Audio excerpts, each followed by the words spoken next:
What would you do if you heard knocking from beneath the earth?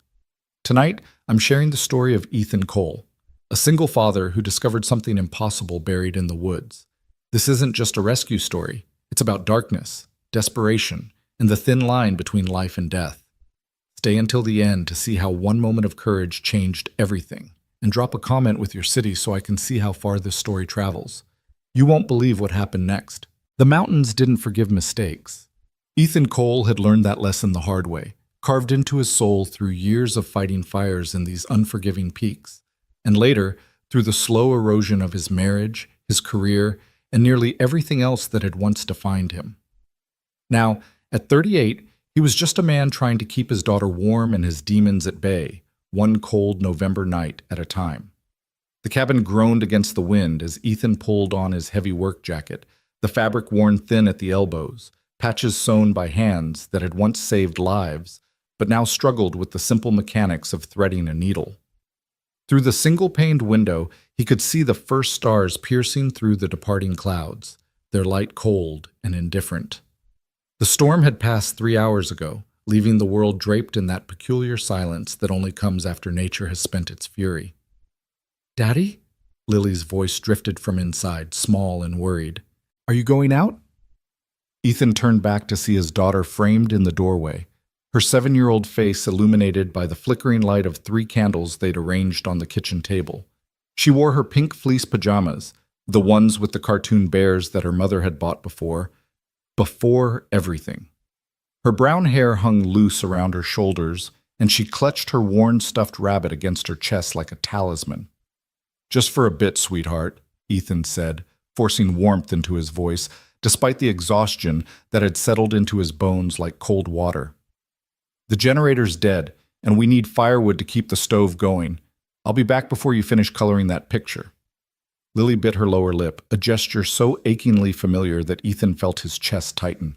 She looked just like Sarah when she did that.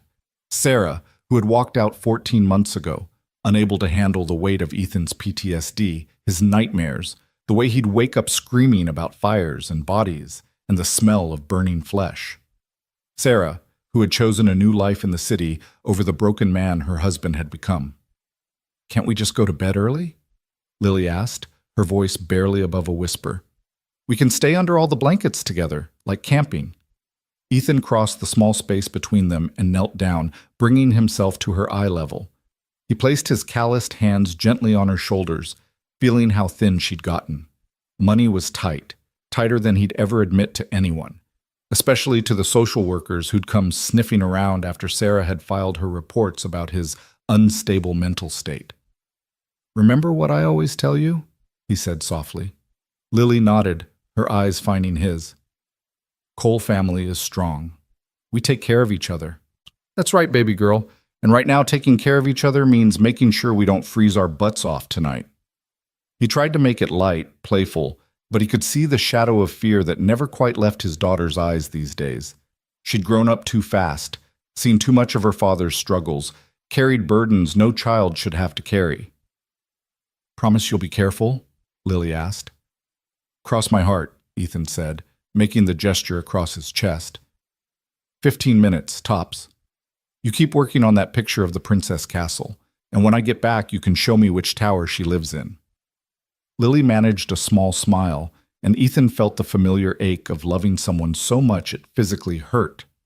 He stood, grabbed the flashlight from the shelf by the door, checking to make sure the batteries still had juice, and stepped out into the cold November night. The temperature had dropped sharply after the storm, and Ethan's breath came out in thick clouds as he made his way down the porch steps. The moon was nearly full, casting everything in shades of silver and shadow. Their cabin sat at the end of a dirt road that wound through the Cascades, miles from the nearest neighbor, in a pocket of forest so dense that even in daylight the sun struggled to reach the ground. Ethan had bought the place for almost nothing 3 years ago, back when he still had his firefighter's salary and Sarah still believed they could make it work. It needed work. Hell, it needed damn near everything, but it was theirs, or at least it had been. Now it was just his and Lily's, a refuge that sometimes felt more like a prison. He moved around the side of the cabin to where he'd stacked some logs before the storm hit, but most of the wood was soaked through, useless for burning. He'd need to go deeper into the tree line, find deadfall that had been protected by the canopy. The axe was where he'd left it, leaning against the old pine that marked the edge of their property. He hefted it, feeling the familiar weight settle in his hands. The forest at night was its own world, layered with sounds that most people never heard. The rustle of nocturnal animals, the creak of trees settling, the whisper of wind through pine needles. Ethan had learned these sounds during his time as a wildland firefighter, had learned to read the forest like some men read books. It was one of the few things that still brought him peace, this deep understanding of the natural world. He walked about 50 yards into the tree line, his flashlight beam cutting through the darkness, searching for suitable wood. The storm had brought down several branches, and he found a good-sized limb that would split nicely. He set down his flashlight, positioning it so the beam illuminated his work area, raised the axe, and brought it down hard. The blade bit deep into the wood with a satisfying thunk. He worked methodically, splitting the branch into manageable pieces, falling into the rhythm of the work. Swing, split, stack. Swing, split, stack. It was meditative, requiring just enough concentration to quiet the thoughts that usually plagued him, but not so much that he couldn't keep part of his awareness on his surroundings. He was lining up his fifth swing when he heard it. Knock, knock, knock. Ethan froze, axe raised mid-swing, every muscle in his body suddenly taut. The sound was faint, muffled, but distinct. 3 deliberate knocks, evenly spaced. He waited, holding his breath, wondering if he'd imagined it. The wind moved through the trees, an owl called somewhere in the distance. Then it came again. Knock, knock, knock. Closer this time. Or maybe not closer, maybe just clearer, as if his ears had adjusted to whatever frequency the sound existed on. Ethan slowly lowered the axe, his heart beginning to pound against his ribs. He knew every sound these woods made, and this wasn't one of them. "Hello?" he called out, his voice sounding strange and flat in the cold air. "Is someone there?" Nothing.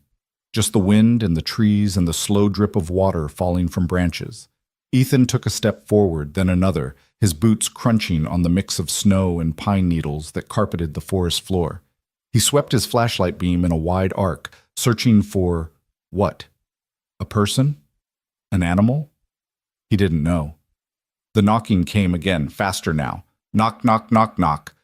And this time Ethan's firefighter training kicked in, that hardwired instinct to move toward danger rather than away from it. The sound wasn't coming from the trees, it was coming from below, from beneath the ground. "What the hell?" Ethan muttered, dropping to one knee. He pressed his ear against the cold earth, his flashlight held to the side, and listened. There was something down there. Not the settling of earth or the movement of groundwater or any other natural explanation his mind frantically tried to supply. This was deliberate, rhythmic, desperate. Knock, knock, knock. Pause. Knock, knock, knock, knock. Pause. Knock, knock, knock. It was a pattern, a signal. Someone was trying to communicate. Ethan's blood turned to ice. He jerked back from the ground as if it had burned him, his mind racing through impossible scenarios. A collapsed mine? But there were no mines in this area. A cave-in? No caves either, at least none that he knew of. But that sound, that distinctly human sound, was coming from at least a few feet below the surface. He stood up, breathing hard, his flashlight beam shaking as his hand trembled. For a moment he considered turning around, going back to the cabin, calling the ranger station from the CB radio. Let someone else deal with this. Let someone else figure out what the hell was buried in these woods. But then the knocking came again, faster and more frantic, and Ethan heard something else, a sound so faint he almost missed it. A scream, muffled and distant, but unmistakably a scream. Someone was buried alive down there. "Oh God," Ethan breathed, his mind snapping into crisis mode. "Oh God, oh God." He ran. Not away from the sound, but toward his truck, parked beside the cabin. His boots pounded against the ground, his breath coming in ragged gasps, his mind already calculating: shovel, flashlight, rope, first aid kit. He'd need all of it. He'd need help too, but the nearest ranger station was 40 minutes away, and whoever was down there didn't have 40 minutes. Lily appeared on the porch as he thundered up the steps. "Daddy, what's wrong?" "Stay inside," Ethan commanded, his voice sharper than he intended. He saw her flinch, saw the fear bloom in her eyes, and he forced himself to soften. "Baby, I'm sorry, but I need you to stay inside and lock the door. Don't come out until I tell you. Can you do that for me?" "But what's happening?" "I don't know yet," Ethan said, already moving toward the truck. "But someone needs help, and I'm the only one who can help them right now. Lock the door, Lily. I'll be right back." He didn't wait to see if she obeyed. He couldn't. Every second mattered now. He yanked open the truck's toolbox, grabbed the folding shovel he kept for emergencies, a coil of rope, a larger flashlight. His hands moved with practiced efficiency, muscle memory from years of rescue operations taking over. As he ran back into the woods, he could hear Lily calling after him, but her voice faded as the trees swallowed him. The knocking was still going when he reached the spot, but it was weaker now, slower. Ethan fell to his knees and pressed his ear to the ground again, trying to pinpoint the exact location. "Hold on!" he shouted at the earth. "I'm going to get you out. Just hold on!" The knocking stopped. For one terrible moment, Ethan thought he was too late, that whoever was down there had given up, had slipped away. But then it came again. Knock, knock, knock. Directly beneath his left hand. He marked the spot with his flashlight and began to dig. The ground was still soft from the storm, which was both a blessing and a curse. The shovel bit deep with each thrust, but the walls of the hole kept collapsing inward, forcing Ethan to dig wider than he wanted. Sweat poured down his face despite the cold, soaking through his shirt. His shoulders burned. His hands, still not fully recovered from the nerve damage he'd sustained in his last fire, screamed in protest. He ignored it all. Pain was temporary, death was permanent. 6 inches down. 1 foot, 2 feet. The knocking had stopped again, and that terrified Ethan more than anything. He dug faster, throwing dirt aside with a fury born of desperation. His flashlight, propped at an angle, cast wild shadows that made the hole look like a mouth opening in the earth. 3 feet down, his shovel hit something solid. The impact sent a jolt up his arms, and for a moment Ethan thought he'd struck rock. But when he cleared away more dirt, his flashlight beam reflected off something smooth and dark. Wood. Finished wood. "No," Ethan whispered, his stomach turning over. "No, no, no." He knew what this was. He'd seen it before, in movies and nightmares. But finding it here, in reality, buried in the woods behind his cabin, it was impossible. It was insane. It was a coffin. Ethan's hands moved faster now, scraping dirt away from the wooden surface. The coffin was simple, unadorned, made from cheap pine. He could see scratches on the wood, deep gouges where someone had clawed at it from the inside. The knocking had stopped completely now, and the silence was worse than any sound. "Hey!" Ethan shouted, pounding on the wood. "Can you hear me? I'm right here. I'm going to get you out." Nothing. Ethan frantically cleared more dirt, exposing more of the coffin's surface, searching for a way to open it. His flashlight beam caught something, a small square of glass set into the lid, near where the head would be. A viewing window. His hand shook as he cleared the last of the dirt away from the glass. It was fogged from the inside, condensation obscuring whatever lay beneath. Ethan leaned in close, his breath coming in short gasps, and wiped the outside of the glass with his palm. A hand pressed against it from the inside. Ethan jerked back with a shout, his heart nearly exploding in his chest. The hand was small, feminine. The fingers splayed wide against the glass.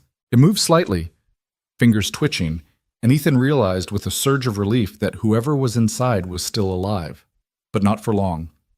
He could see the way the hand moved, weak, uncoordinated. Oxygen deprivation. He had minutes at best. "I'm getting you out!" he yelled, grabbing the axe he'd dropped nearby. "Cover your face! Move away from the glass!" He didn't know if they could hear him or understand, but he couldn't wait. He raised the axe and brought it down hard on the glass window. The glass spider-webbed, but didn't break. He struck again, putting every ounce of strength into the blow. This time the glass shattered inward, fragments disappearing into the coffin. Ethan dropped the axe and shoved his hands through the opening, grabbing at the wood, pulling and tearing. The pine was cheap, not meant to withstand assault from the outside, and it splintered under his desperate attack. He made the opening larger, then larger still, ripping away chunks of wood until he could reach inside. His hands found fabric, then shoulders, then he was pulling, lifting, dragging whoever it was up through the hole he'd made. She came free all at once, and Ethan fell backward, the woman's body collapsing on top of him. For a moment they lay there in the dirt, both gasping for air. Then Ethan rolled, gently moving her off him, and got his first real look at who he'd saved. She was young, maybe early 30s, with dark hair matted with dirt and sweat. Her skin was pale, almost gray in the flashlight's beam, and her lips had a bluish tinge that Ethan recognized as hypoxia. She wore what had once been an expensive business suit, now torn and filthy. Her hands were bloody, the fingernails broken and torn from clawing at the coffin lid, but she was breathing. Shallow, rapid breaths, but breathing. "Hey," Ethan said, his voice gentler now. He pulled off his jacket and wrapped it around her shoulders. "You're safe. You're safe now. I've got you." Her eyes fluttered open, brown eyes wide with terror and confusion. She tried to speak, but only a rasping croak came out. Her hand shot up and grabbed Ethan's shirt, pulling him closer with surprising strength. "Water," she managed to whisper. "I don't have any here," Ethan said, "but my cabin's close. Can you walk?" She tried to nod, but the movement seemed to cost her. Her eyes rolled back, and for a moment Ethan thought she was going to pass out. He couldn't let that happen. He needed to get her warm, get her hydrated, and figure out what the hell was going on. "Stay with me," he said firmly, supporting her shoulders. "What's your name?" "Clara," she whispered. "Clara Wexler." The name meant nothing to Ethan, but the way she said it, with a kind of desperate relief, as if she'd been afraid she might forget her own name, told him everything about what she'd endured. "Okay, Clara, I'm Ethan. We're going to get you out of here, but I need you to help me. Can you try to stand?" With his support, Clara managed to get her legs under her. She was unsteady, swaying like a drunk, but she was upright. Ethan kept one arm around her waist, bearing most of her weight, and reached for his flashlight with the other. That's when he heard the sound of engines in the distance. Clara heard it too. Her entire body went rigid, and her hand clamped down on Ethan's arm with painful force. When he looked at her face, he saw raw terror there, the kind of fear that transcended words. "No," she gasped. "No, no, no. They're coming back. They're coming back to check if I'm dead." "Who?" Ethan demanded. "Who buried you?" But Clara wasn't listening. She was staring through the trees toward the access road that led to Ethan's property, where the sound of engines was growing louder. Headlights flickered through the forest like distant lightning. "They'll kill us both," Clara said, her voice rising in pitch. "They'll kill anyone who knows. We have to hide. We have to—" She broke off as the headlights grew brighter, closer. 2 sets of them now, moving fast despite the rough terrain. Ethan's mind raced. His truck was parked by the cabin, but there was no way they could reach it without being seen. The cabin itself was no protection, just thin walls and old windows that wouldn't stop anyone determined to get inside. And Lily was in there, alone. That single thought galvanized Ethan like nothing else could.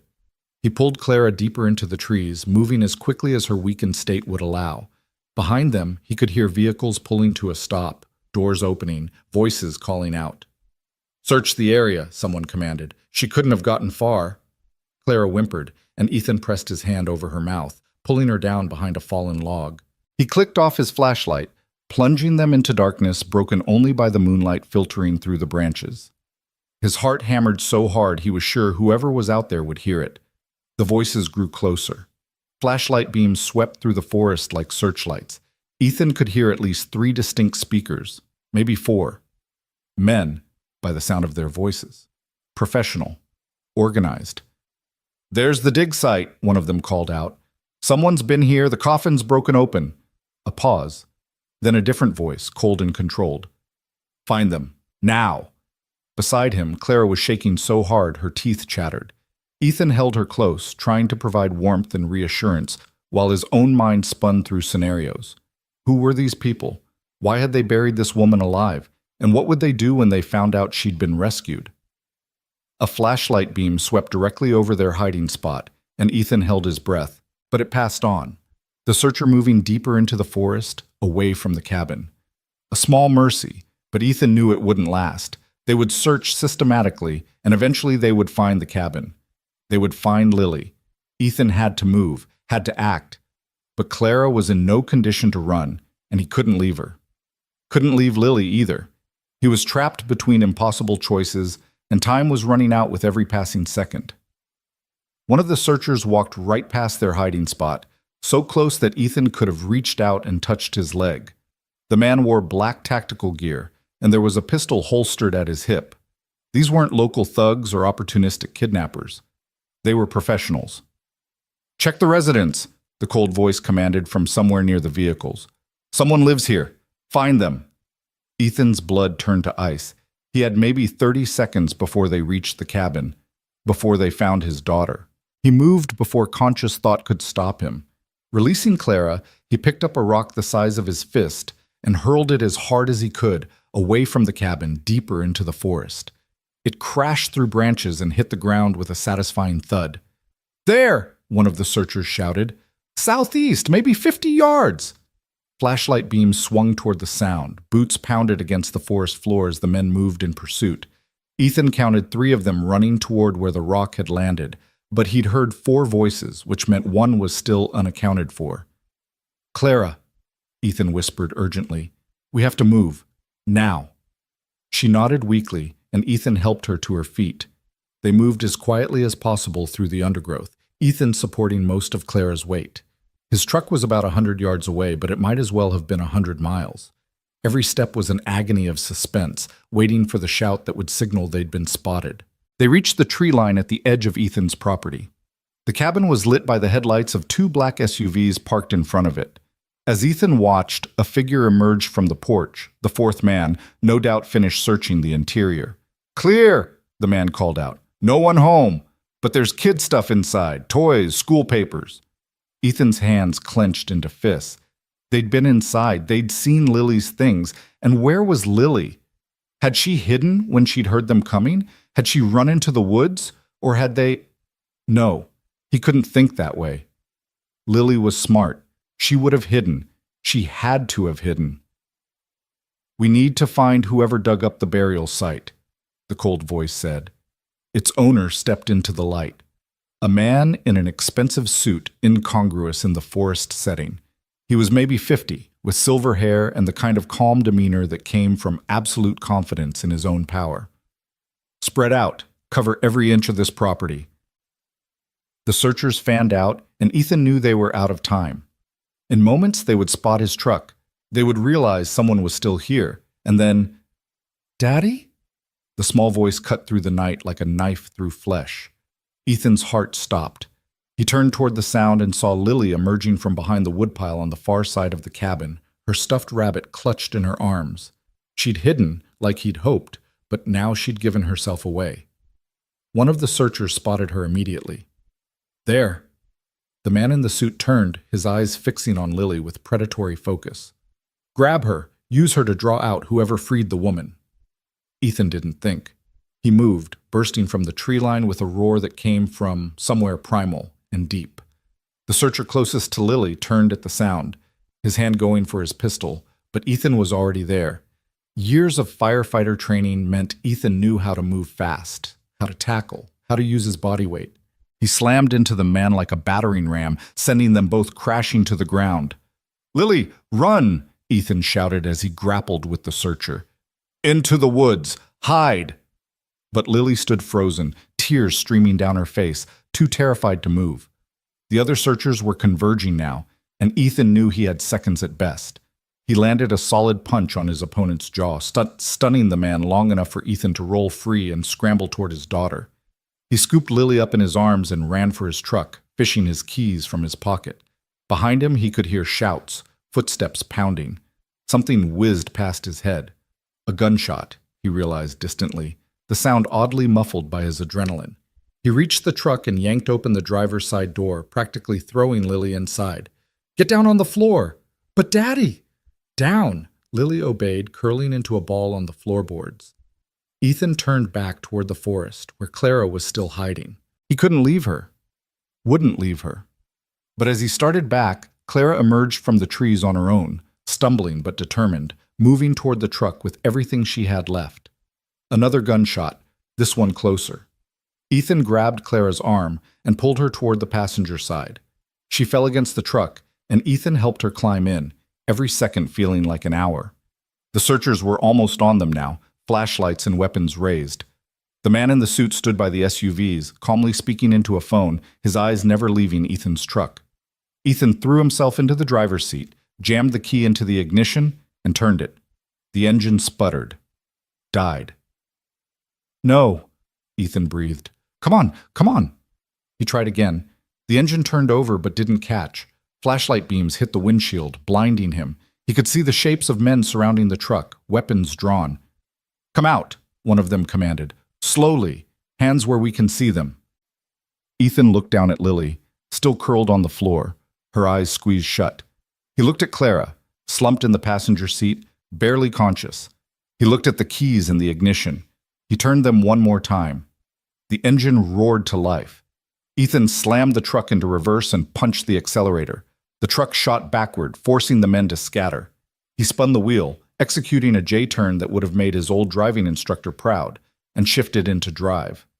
The tires spun in the soft ground, then caught, and the truck lurched forward. Gunshots rang out. Ethan heard the ping of bullets hitting metal, the crack of his rear window shattering. Glass rained down on Lily, but he didn't dare look down to check if she was hurt. He kept his foot pressed to the floor, guiding the truck down the narrow dirt road by moonlight and instinct more than sight. The headlights of the SUVs flared to life behind him. They were giving chase. The dirt road twisted through the forest, barely wide enough for one vehicle, let alone two. Ethan knew every turn, every rut, every washout. He'd driven this road 1,000 times, but the SUVs behind him had more power, better suspension, and drivers who clearly didn't care about vehicle damage. "Hang on!" Ethan shouted over the roar of the engine.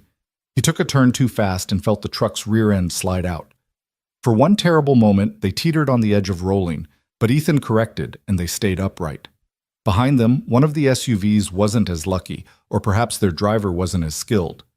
Ethan caught a glimpse in his rear-view mirror of the vehicle overcorrecting, sliding off the road, and slamming into a tree. One down, one to go. But the second SUV was right on their tail, close enough that Ethan could see the driver's face in his mirror, cold, focused, determined. The SUV's front bumper kissed the back of Ethan's truck, then hit harder, a pit maneuver meant to send them spinning. Ethan fought the wheel, maintaining control through sheer stubborn will and muscle memory. The main road was close now, maybe another half-mile. If he could just reach it, there would be other cars, witnesses, some hope of escape. Clara grabbed his arm suddenly, her voice stronger than it had been. "Left turn ahead. There's a ranger station about 10 miles down the highway." "I know," Ethan said through gritted teeth. "If we can make it that far." The SUV hit them again, harder this time. Lily screamed. The truck fishtailed, and Ethan lost precious seconds getting it back under control. The SUV pulled up alongside them, trying to force them off the narrow road. Ahead, Ethan could see the intersection with the highway, a blessed strip of asphalt and civilization. But the SUV was level with them now, and Ethan knew what was coming. The driver was going to ram them, send them careening off the road into the trees. In the split second before impact, Ethan made a decision. He slammed on the brakes. The truck's momentum carried them forward even as the wheels locked, but it was enough. The SUV shot past them, the driver caught off guard by the sudden maneuver. Ethan watched as the SUV's driver realized too late that he was going too fast, that the turn onto the highway was too sharp. The SUV hit the intersection without slowing, jumped the small embankment on the far side, and disappeared into the darkness beyond. Ethan heard the crash, metal tearing, glass shattering, but he didn't stop to look. He accelerated through the turn onto the highway, finally allowing himself a full breath. They'd made it. They were alive. For now. "Is everyone okay?" Ethan asked, his voice shaking with adrenaline crash. "Lily, you hurt?" Lily slowly uncurled from her position on the floor. Her face was pale and streaked with tears, but she shook her head. "I'm okay, Daddy. I was really scared, but I'm okay." Ethan reached down with one hand and squeezed her shoulder, needing the physical contact to assure himself she was really there, really safe. Then he glanced at Clara, who sat slumped against the door, her eyes closed. "Clara? Hey, stay with me. We're going to get help." Clara's eyes opened slowly. "They'll keep coming," she whispered. "They won't stop. Not until I'm dead and everyone who helped me is dead too." "Who are they?" Ethan demanded, his hands white-knuckled on the steering wheel. "Who the hell buries someone alive in the middle of the woods?" But Clara's eyes had closed again, and Ethan wasn't sure if she'd passed out or simply had nothing left to give. The ranger station materialized out of the darkness ahead, its lights like a beacon of safety and sanity. Ethan pulled into the parking lot, laying on the horn as soon as the truck came to a stop. Rangers emerged from the building, hands on weapons, clearly alarmed by the shattered windows and bullet holes in Ethan's truck. "We need help," Ethan shouted through his window. "Someone's been hurt, and men with guns are chasing us." The Rangers moved into action with practiced efficiency. One of them pulled open the passenger door and began assessing Clara. Another opened the back door and gently helped Lily out, wrapping her in a blanket that seemed to appear from nowhere. A third ranger, an older man with sergeant stripes on his uniform, approached Ethan's window. "Sir, I need you to step out of the vehicle slowly and keep your hands visible." Ethan complied, his muscles trembling with exhaustion and shock. As soon as he was out, the sergeant guided him away from the truck, no doubt assessing him for weapons or threat level. "My name is Ethan Cole," Ethan said, his words tumbling out in a rush. "I live about 15 miles up Road 47. I was gathering firewood, and I heard someone knocking under the ground. I dug them up, her, Clara. She was buried in a coffin. Then men with guns, and they chased us and—" "Slow down, Mr. Cole," the sergeant said, his voice calm but firm. "You're saying you found someone buried alive?" "Yes. I know how it sounds, but you have to believe me. There's a burial site in the woods behind my cabin. You can go see for yourself. And those men, they were going to kill us. They were going to—" "Dad!" Lily's voice cut through his panic. She'd broken away from the ranger tending to her and thrown herself at Ethan, wrapping her arms around his waist. "Don't let them take you away. Please don't let them take you." Ethan dropped to his knees and pulled his daughter close, burying his face in her hair. She smelled like their cabin, wood smoke and pine, and the strawberry shampoo she insisted on using even though they could barely afford it. She was safe. They were both safe, for the moment. The ranger tending to Clara called out, "Sergeant, you need to see this." The sergeant moved to the truck, and Ethan watched as the ranger showed him Clara's hands, the broken nails, the blood, the deep scratches on her fingers. Physical evidence that supported Ethan's impossible story. "Get EMS here now," the sergeant ordered, "and I want state police notified. We have a potential kidnapping and attempted murder." He turned back to Ethan. "Mr. Cole, I'm going to need you to tell me everything from the beginning. Can you do that?"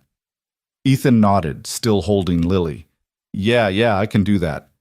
But as he began to speak, as the words tumbled out and the story took shape, Ethan saw Clara's eyes open in the truck. She was looking directly at him, and in her gaze he saw something that made his blood run cold again. This wasn't over. Whatever had led to her burial, whoever those men worked for, whatever dark machinery she'd stumbled into, it was all still out there. And by saving her, Ethan had stepped into the middle of something that would either destroy them all or demand every ounce of courage and strength he possessed.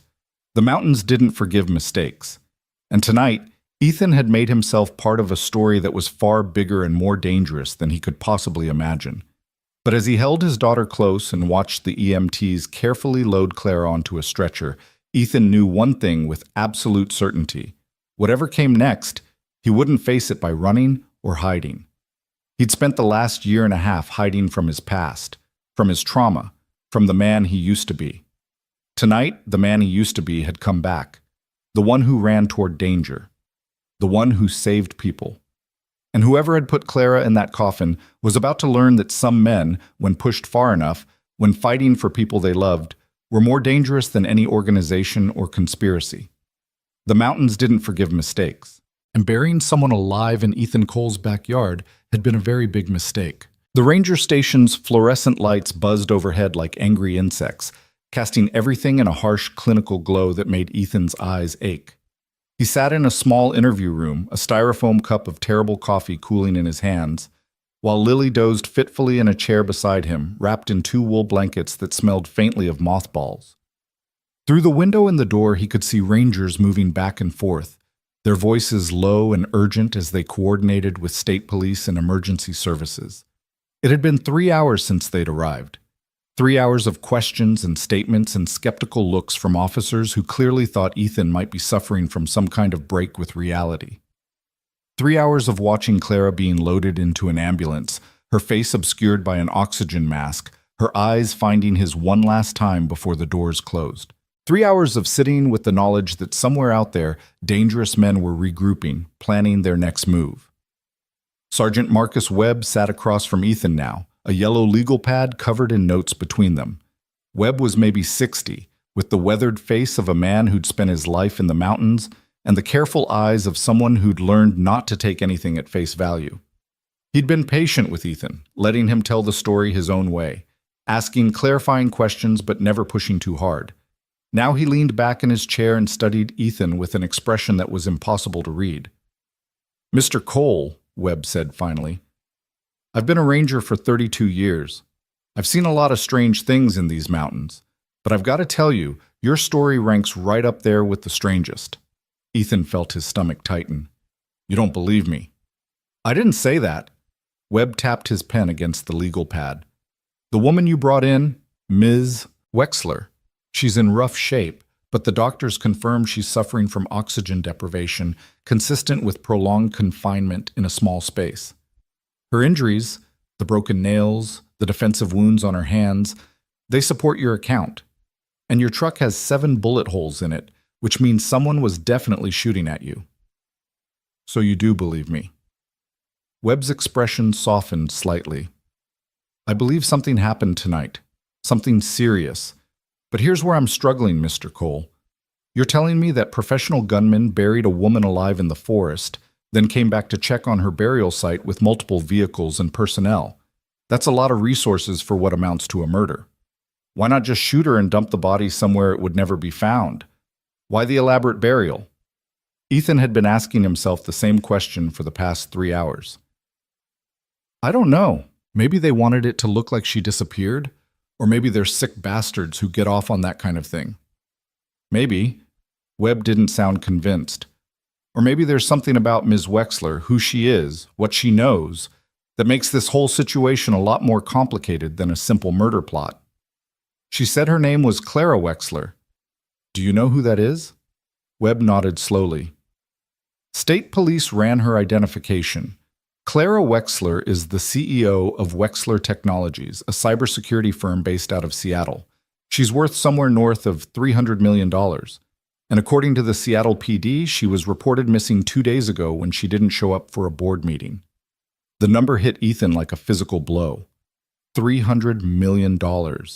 He'd saved someone worth $300 million. The scale of it was incomprehensible, so far outside his experience that his mind struggled to process it. People that rich lived in different worlds, played by different rules, had different kinds of enemies. "So this was about money?" Ethan asked. "Probably. Could be a kidnapping for ransom that went wrong. Could be corporate espionage or a hostile takeover attempt. Could be personal, a vengeful ex, a business partner with a grudge." Webb shrugged. "Could be a lot of things. That's for the detectives to figure out. My concern right now is keeping you and your daughter safe." "Safe?" The word came out sharper than Ethan intended. "We're not safe.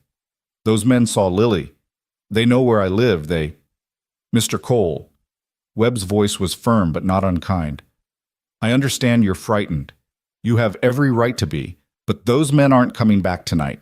We've got units sweeping your property right now, documenting the burial site and searching for evidence. We've also got officers stationed at the hospital where Ms. Wexler is being treated. And I've arranged for you and your daughter to stay at a secure location until we can assess the full scope of the threat." Ethan looked down at Lily, who stirred in her sleep but didn't wake. Her face was so peaceful, so innocent.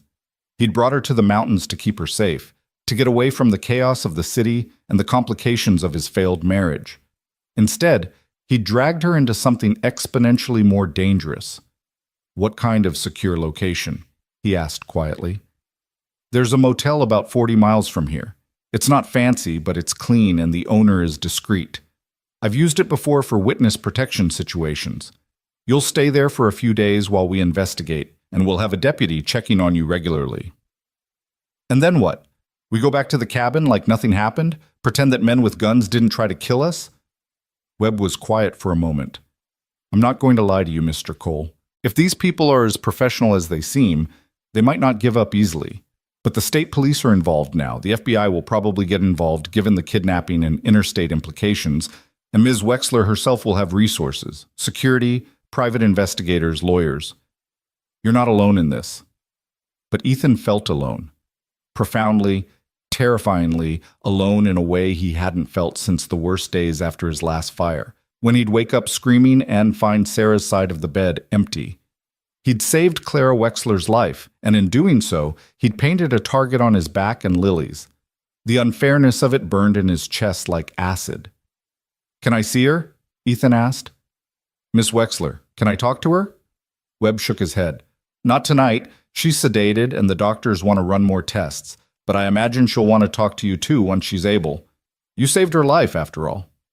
The door to the interview room opened and a younger ranger stuck his head in. "Sergeant, Detective Marsh is here from State Police. He wants to debrief the witness."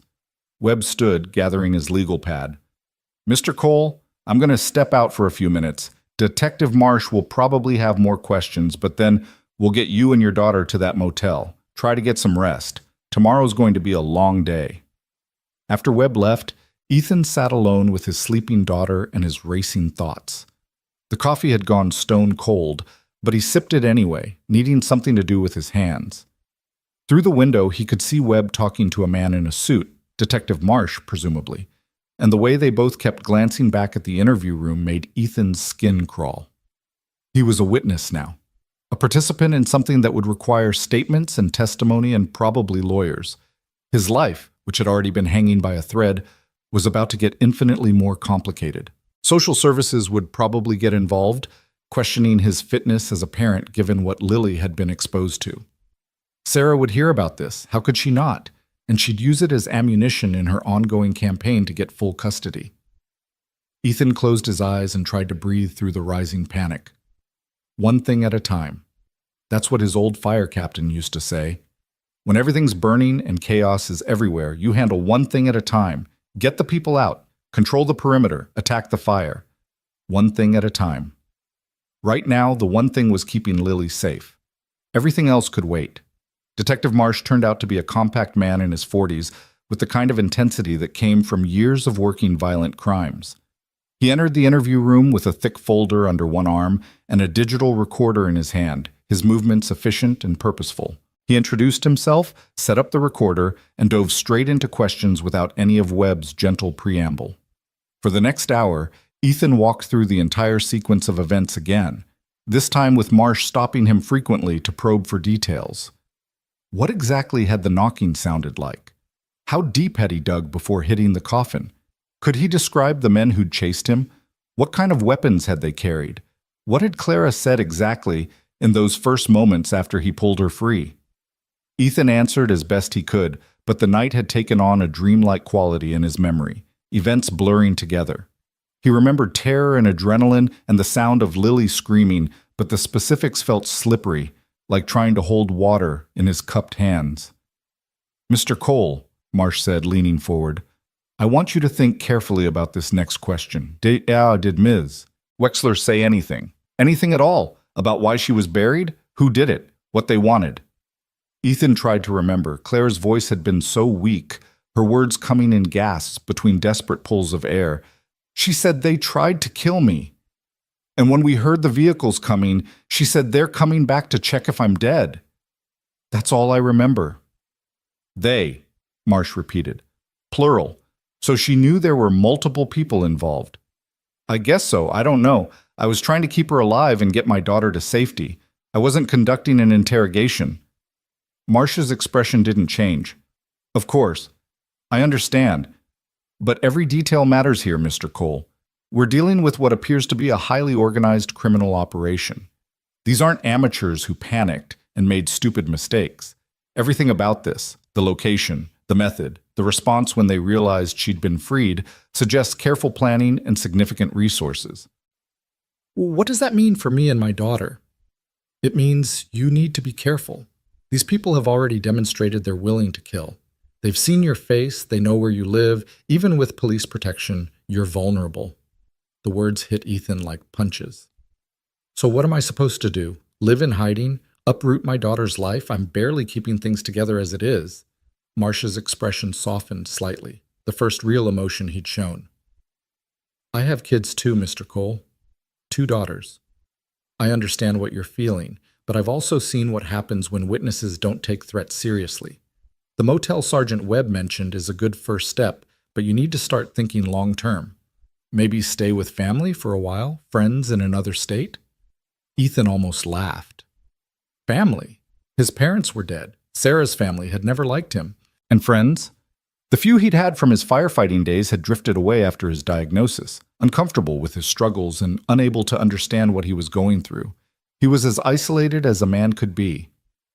I'll figure something out, Ethan said, though he had no idea what that something might be. Marsh clicked off the recorder and stood.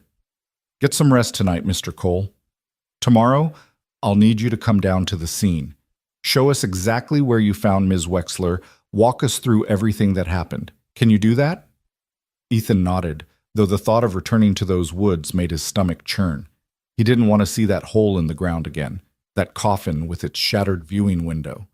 Didn't want to relive those minutes of frantic digging, of not knowing if the person inside was already dead. But he would do it.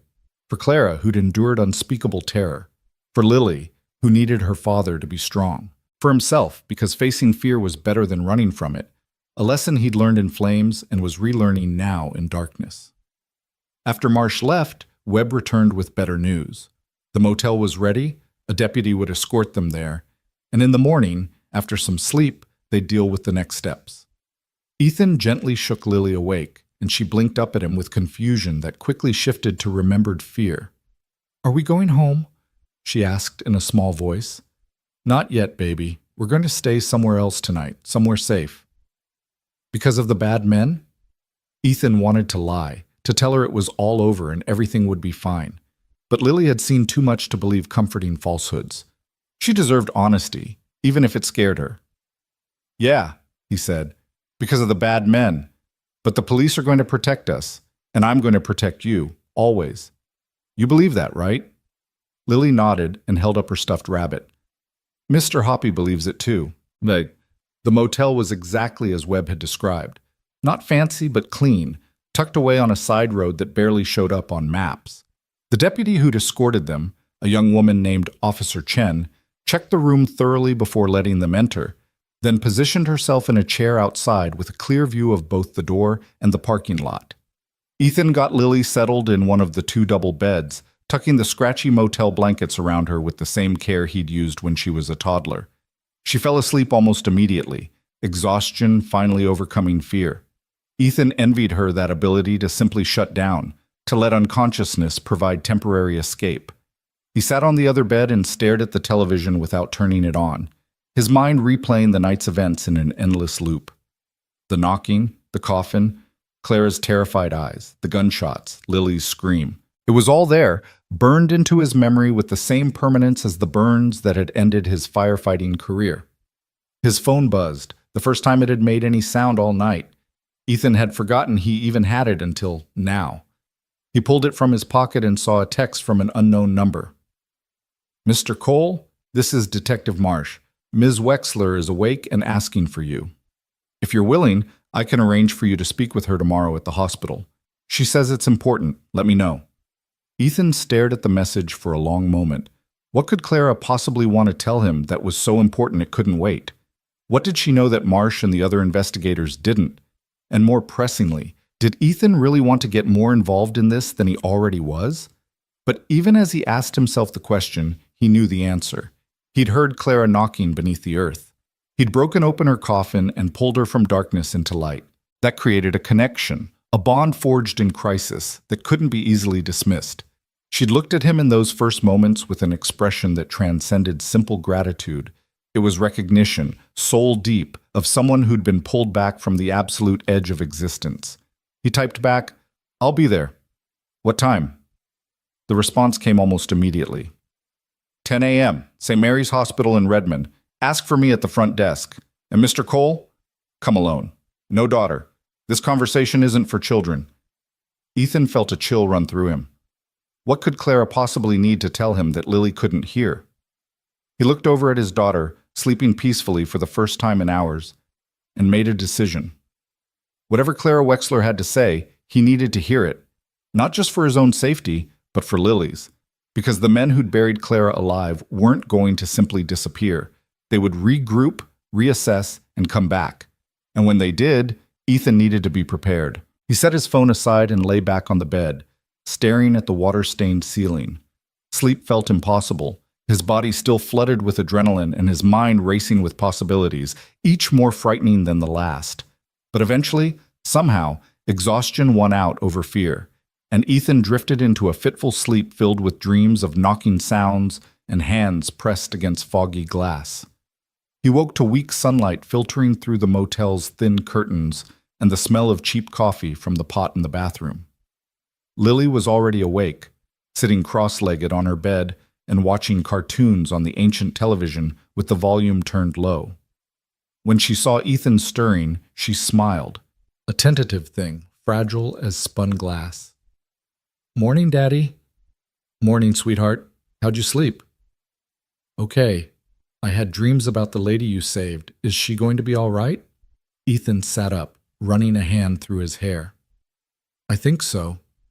In fact, I need to go see her today at the hospital." "What?" "Officer Chen is going to stay with you here while I'm gone. Is that okay?" Lily's smile faltered. "You're leaving me?" "Just for a few hours. I'll be back before lunch. I promise." "That's what you said last night before you went to get firewood." The words were a knife between his ribs. Ethan moved to Lily's bed and pulled her close. "You're right. Last night I said I'd be back quick, and then everything went crazy. But this is different. The hospital is safe, the police are involved, and Officer Chen is going to be right outside the door. Nothing's going to happen. Can I come with you?" "Not this time. The hospital is for adults right now, but I tell you what, when I get back, we'll go get pancakes. The biggest, most ridiculous stack of pancakes you've ever seen, with chocolate chips and whipped cream and all that stuff that makes dentists cry. Deal?" Lily considered this, then nodded. "Deal. But you have to promise to come back." "Cross my heart," Ethan said, making the gesture. Wild horses couldn't keep me away. After getting Lily settled with breakfast from the Motel Continental spread, which was generous in name only, Ethan spoke with Officer Chen about the plan. She was professional and reassuring, promising to keep Lily entertained and safe. Ethan left them playing cards at the small table by the window and drove toward Redmond, his truck's shattered rear window covered with plastic sheeting that whistled and snapped in the wind. St. Mary's Hospital was a sprawling complex of glass and steel that looked wildly out of place against the mountain backdrop. Ethan parked in the visitor lot and made his way to the front desk, where a tired-looking receptionist directed him to the 4th floor, intensive care unit. Detective Marsh was waiting by the elevators, holding 2 cups of coffee that smelled infinitely better than the motel's offering. "Mr. Cole," Marsh said, handing him one of the cups. "Thanks for coming. Ms. Wexler has been asking for you since she regained full consciousness around 6 this morning. How is she?" "Physically, better than expected, considering mild hypoxia, dehydration, some contusions and lacerations. Nothing that won't heal. Psychologically?" Marsh shook his head. "That's going to take time. What she went through, being buried alive, it's the kind of trauma that leaves permanent scars." They rode the elevator in silence, the only sound the mechanical whir of the cable system. When they reached the 4th floor, Marsh led Ethan through a maze of corridors to a private room at the end of the hall. 2 state police officers stood outside, their presence a reminder that Clara Wexler was still in danger. "I should warn you," Marsh said quietly before opening the door. "Ms. Wexler has been somewhat evasive about certain details of her kidnapping. She's told us the basics, grabbed outside her office building 2 nights ago, held somewhere she couldn't identify, then transported to the burial site. But when we ask about who did this or why, she becomes vague, claims she doesn't know." "You don't believe her?" Marcia's expression was carefully neutral. I think she's terrified, and I think she might have reasons for not wanting to share everything she knows. So when you talk to her, if she tells you anything, anything at all, that seems relevant, I need you to share it with me. Can you do that? Ethan nodded, though he wasn't entirely sure what he was agreeing to. Marcia opened the door and gestured for Ethan to enter alone. The room was filled with the soft beeping of monitors and the antiseptic smell common to all hospitals. Clara Wexler sat propped up in the bed, an IV line running into her arm and an oxygen cannula under her nose. In the harsh light of morning, with the dirt washed away and her hair pulled back, she looked both younger and older than she had last night. Younger in her features, which were delicate and refined, but older in her eyes, which carried the weight of what she'd endured. She turned toward the door as Ethan entered, and her face transformed. Relief, gratitude, and something else, something almost like hope, flashed across her features. "Mr. Cole," she said, her voice still hoarse but stronger than it had been.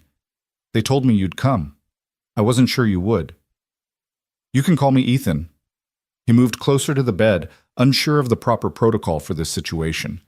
"Do you shake hands with someone you pulled from a coffin?" "How are you feeling?" "Like I died and came back," Clara said with a ghost of a smile. "Which, I suppose, is accurate. The doctors say I was maybe 20 minutes away from complete oxygen deprivation when you found me. 20 minutes from brain damage or death." Ethan sat in the chair beside her bed, the same kind of uncomfortable plastic chair that seemed to be standard issue in every medical facility. "I'm glad I went out for firewood when I did, then." "It wasn't luck," Clara said, her eyes intense despite her obvious exhaustion. "Or coincidence. They left me there to die. But they also left me a flashlight and just enough air to last through the night. They wanted me to know I was dying, wanted me to have hours to think about it, to panic, to suffer. That kind of cruelty. It's not random. It's personal." "Who did this to you?" Clara looked away toward the window where morning light painted everything in shades of gold. "That's complicated. Detective Marsh says you haven't told them much." "Detective Marsh is a good man doing his job. But there are things happening here that go beyond his jurisdiction, beyond what the police can help with." She turned back to Ethan. "How much do you know about my company? About what we do?" "Just what Sergeant Webb told me. Cybersecurity. You're the CEO. You're worth a lot of money." Clara made a sound that might have been a laugh if it hadn't been so bitter. "Worth a lot of money. Yes, 300 million, give or take. You know what that kind of wealth attracts? Sharks, predators. People who see you not as a person, but as an asset to be acquired or eliminated."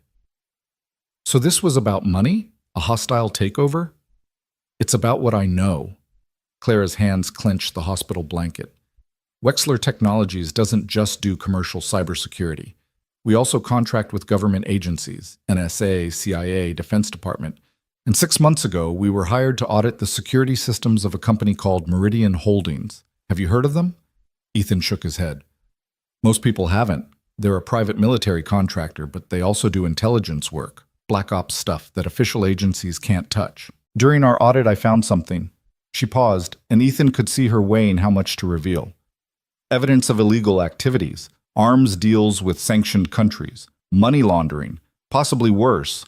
I reported it to my contact at the Defense Department, thinking I was doing the right thing, fulfilling my patriotic duty." "Let me guess," Ethan said, pieces clicking together in his mind. "Someone at Defense was in on it. Or someone at Meridian has enough influence to reach into Defense. I don't know which. But 2 weeks after I filed my report, I started noticing things. Cars following me. Strangers watching my house. My phone's being tapped. I could tell. I'm an expert in this stuff. I hired private security, went to the FBI, did everything by the book. And 2 nights ago, 3 men grabbed me in my office parking garage. Professional, efficient, like they'd done it 100 times before. They drugged me, and when I woke up, I was in that coffin." Her voice cracked slightly. "They told me I'd brought this on myself, that I should have minded my own business. Then they closed the lid and buried me." Ethan felt sick. The casual cruelty of it, the calculated torture. It was beyond anything he'd experienced, even in his worst fires. "Why didn't they just kill you outright?" "Because they needed to send a message. Clara said. To my company, to anyone else who might think about reporting what they find. And also because they're sadists who enjoy the power. The man who ordered it, I only saw him once when they first grabbed me.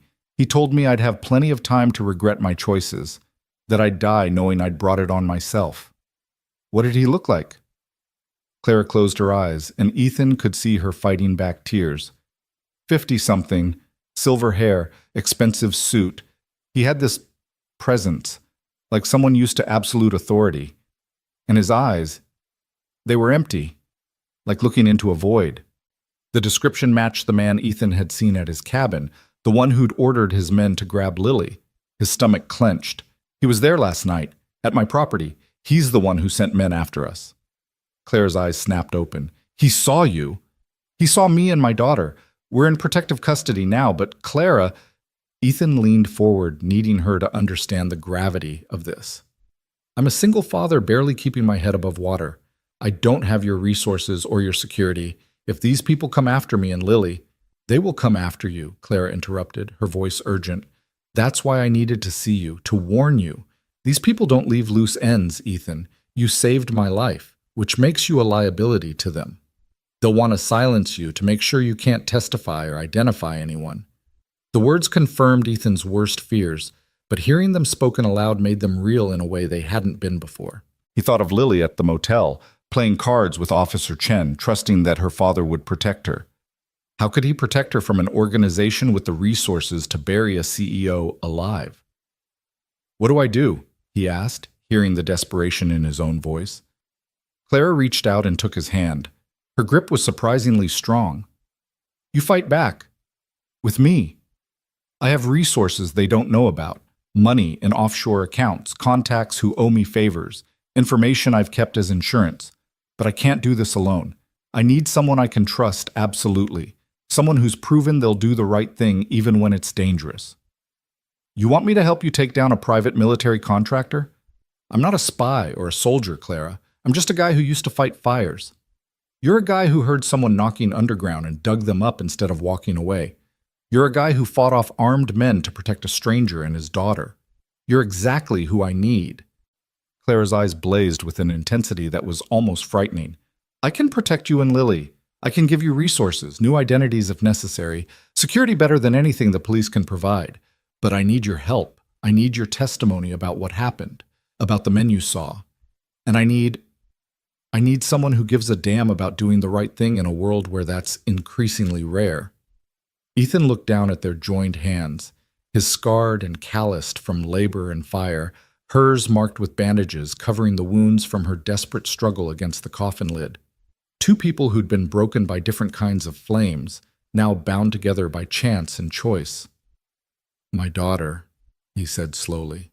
Whatever I do, whatever I agree to, her safety comes first, non-negotiable. I understand. I'd want the same if I had children. And I need to know everything, no secrets, no holding back. If we're doing this, if I'm putting Lily at risk for this, I need to know exactly what we're up against. Clara nodded. I'll tell you everything, every detail of what I found, who I think is involved, what resources I have to fight them. But not here, not now. The hospital isn't secure, and Detective Marsh, good as his intentions are, is part of a system that's already been compromised. We need to be smart about this. So what's the plan? First, you go back to your daughter. Spend the day with her somewhere safe. Tomorrow, I'm checking myself out of this hospital against medical advice. I have a safe house in the San Juan Islands, remote, secure, off the grid. I want you and Lily to meet me there. We'll have time to plan, to gather evidence, to figure out our next move. The police won't like me leaving their protection. The police can't protect you from Meridian Holdings. Trust me on this. Clara squeezed his hand one more time, then released it. I know I'm asking a lot. I know you have every reason to walk away from this and try to disappear. But Ethan, they've already seen your face. They already know where you live. His mind spinning with the magnitude of what was being asked of him, part of him.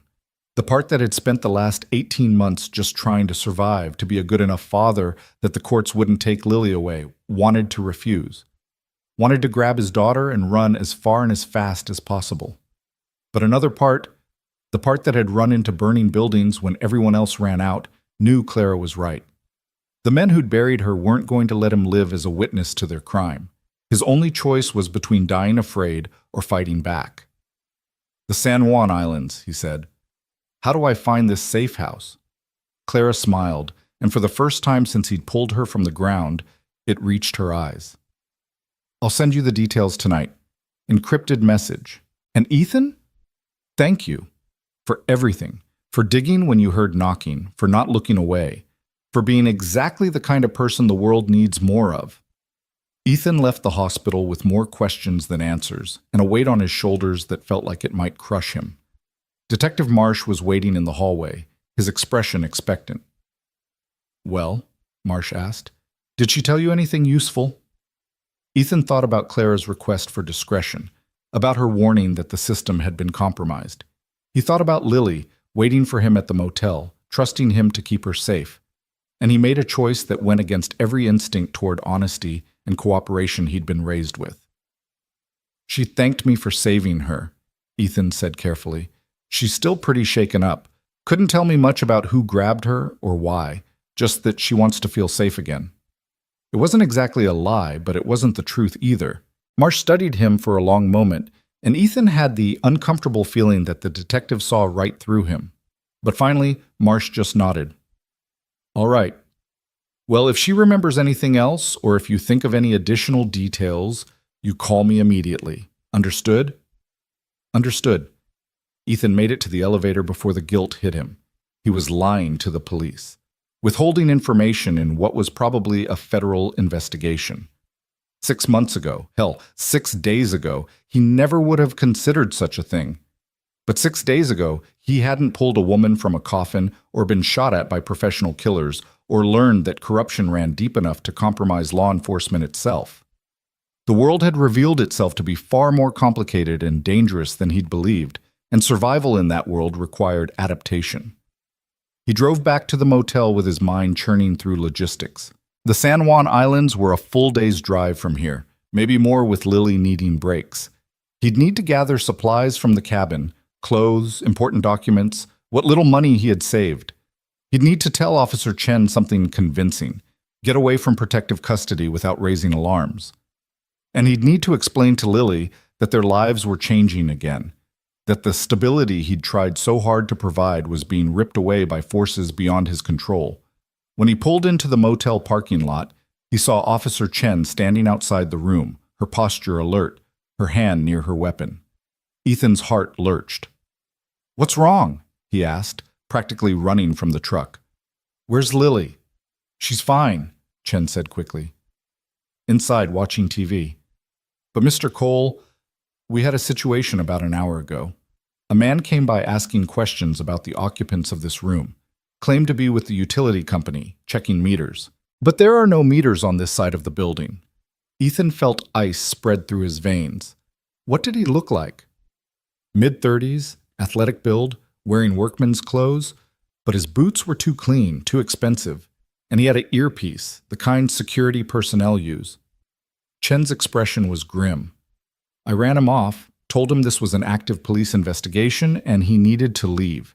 He complied without argument, but Mr. Cole, they know you're here." "How? We were careful, They're professionals," Chen said flatly. "They probably have contacts everywhere.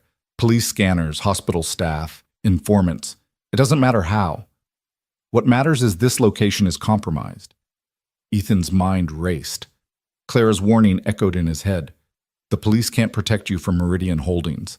He needed to move, needed to get Lily somewhere truly safe, but he also needed to be smart about it, not panic and make mistakes that could get them killed. "Officer Chen," he said carefully, "I appreciate everything you've done, but I think Lily and I need to disappear for a while, truly disappear. Can you give us a head start?" Chen looked at him for a long moment, and Ethan could see her weighing her duty against her judgment. Finally, she said, "How long?" 24 hours. Don't report that we're gone for 24 hours. I could lose my job, could face charges for obstruction. I know, but these people, they tried to kill me and my daughter last night. They found us here despite police protection. The system isn't working, and I need to do what the system can't. Keep my little girl alive. Chen's jaw tightened, but she nodded. 24 hours. But Mr. Cole, whatever you're planning, be smart about it. These people play for keeps. So do I, Ethan said, though he wasn't sure he believed it. He went inside and found Lily exactly where Chen had said, curled up on the bed with Mr. Hoppy, watching cartoons but not really seeing them. When she saw him, she jumped up and threw herself into his arms. You came back. You promised, and you did. Of course I did, baby. Now listen, we need to pack up and go on a little adventure. Remember those pancakes I promised? Well, we're going to get them in a really cool place. An island. Have you ever been to an island? Lily shook her head, her eyes wide. Well, there's a first time for everything. So let's get moving. We've got a long drive ahead of us. As they packed their few belongings and prepared to leave, Ethan caught his reflection in the motel mirror. The man staring back at him looked different somehow, harder, more determined. The broken firefighter who'd been barely holding things together was gone, replaced by someone who'd remembered what it meant to fight. The mountains didn't forgive mistakes, but they also taught strength to those who survived them. Ethan had survived fires that killed others, survived the death of his marriage, survived the slow erosion of everything he'd once been. Now he would survive this. For Lily, for Clara, for the simple essential reason that sometimes the world demanded you choose between cowering in fear and standing up to fight, and Ethan Cole had never been very good at cowering. They walked out of the motel into bright afternoon sunshine, and Ethan didn't look back. The highway stretched before them like a ribbon of possibility and danger intertwined, the afternoon sun casting long shadows across the asphalt as Ethan pushed the truck north toward the coast. Lily sat in the passenger seat with her seatbelt pulled tight across her chest. Mr. Hoppy clutched in her lap, watching the landscape roll by with the kind of quiet intensity that told Ethan she understood more than she was saying. They'd been driving for 3 hours, stopping only once for gas at a station where Ethan had paid cash and kept his face angled away from the security cameras. Paranoia, maybe, but Clara's warnings had burrowed deep into his consciousness. Every car that stayed behind them too long made his pulse quicken.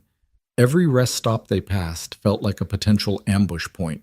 The world had become a minefield, and Ethan was navigating it with nothing but instinct and fear. "Daddy?"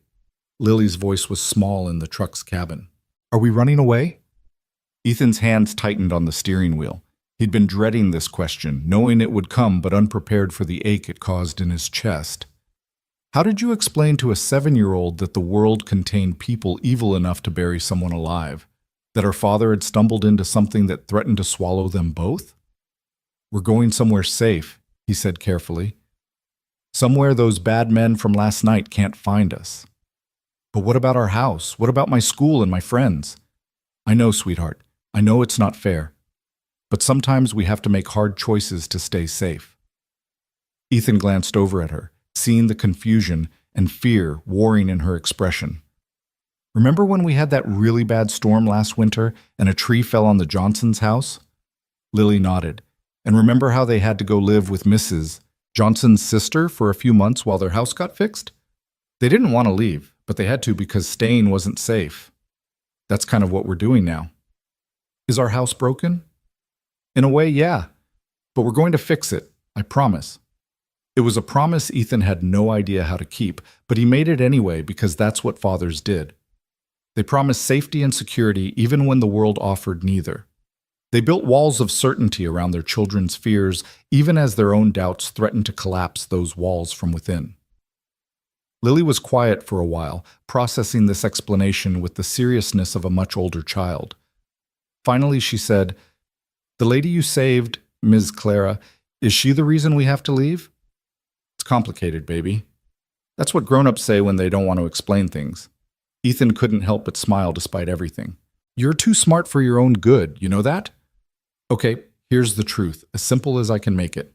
Ms. Clara found out about some very bad people doing very bad things. Those bad people wanted to stop her from telling anyone, so they hurt her. I saved her, which means those bad people are mad at me too. Now Ms. Clara and I are going to work together to make sure those bad people can't hurt anyone else. And while we're doing that, we need to stay somewhere they can't find us." "Like superheroes?" The comparison was so unexpected that Ethan laughed, A real laugh, the first he'd managed in days. Yeah, I guess kind of like superheroes, except we don't have any powers and we're both pretty scared. Superheroes get scared too, Lily said with the absolute certainty of childhood. That's what makes them brave. Mrs. Patterson told us that in class. She said being brave doesn't mean not being scared. It means being scared and doing the right thing anyway.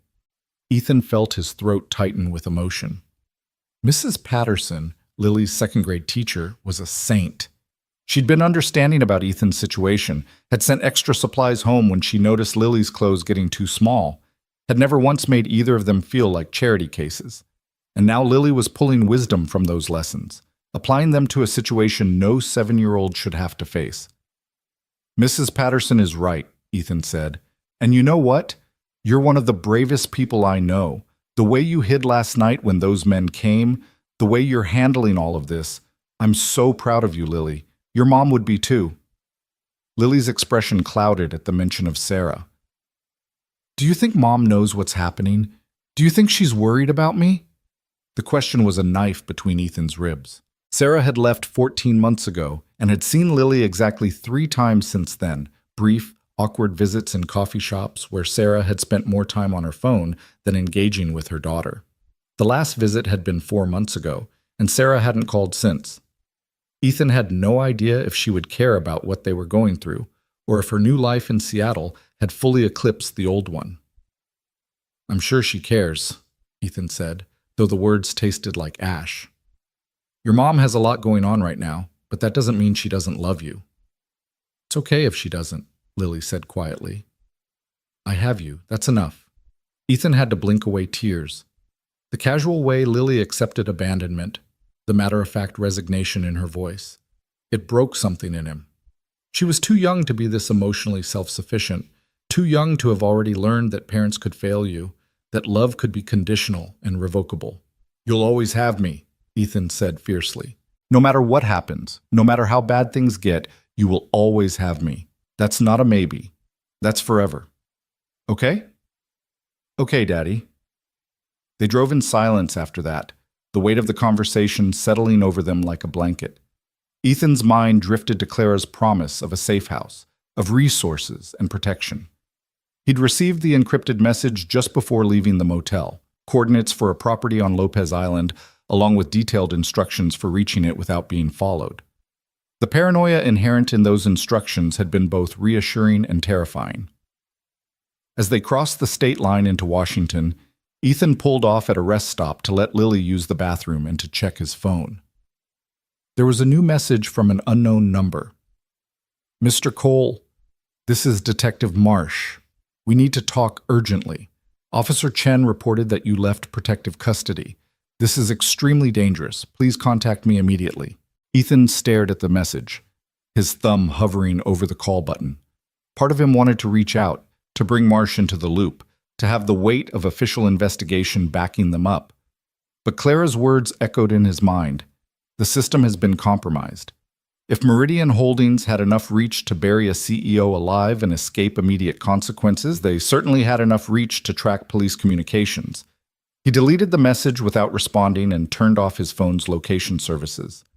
Another step deeper into the shadows, another bridge burned. The old Ethan Cole, the one who followed rules and trusted institutions, was fading like smoke, replaced by someone who understood that survival sometimes meant operating outside the lines society drew. Lily emerged from the restroom holding a brochure she'd picked up inside. Daddy, look! It says Lopez Island has deer that aren't afraid of people, and beaches where you can find sand dollars, and a place called Shark Reef where you can see whales sometimes. Ethan took the brochure, grateful for her ability to find wonder even in uncertainty. That sounds pretty cool. Maybe when we get there we can explore a little. Would you like that? Can we look for sand dollars? Absolutely. We'll find so many sand dollars you'll need a whole extra suitcase to carry them home. The promise felt fragile in his mouth, contingent on so many variables outside his control, but it made Lily smile, and that was worth the risk of disappointment. They reached the Anacortes ferry terminal just as the sun was beginning its descent toward the horizon, painting the sky in shades of orange and purple that seemed too beautiful for the darkness they were fleeing. The ferry to Lopez Island didn't leave for another hour, so Ethan parked in a corner of the lot with a clear view of all entrances and exits, his firefighter training automatically cataloging escape routes and potential threats. "Are we getting on a boat?" Lily asked, her voice rising with excitement. "A big one. It carries cars and everything. You've never been on a ferry before, have you?" Lily shook her head, her earlier melancholy forgotten in the face of this new adventure.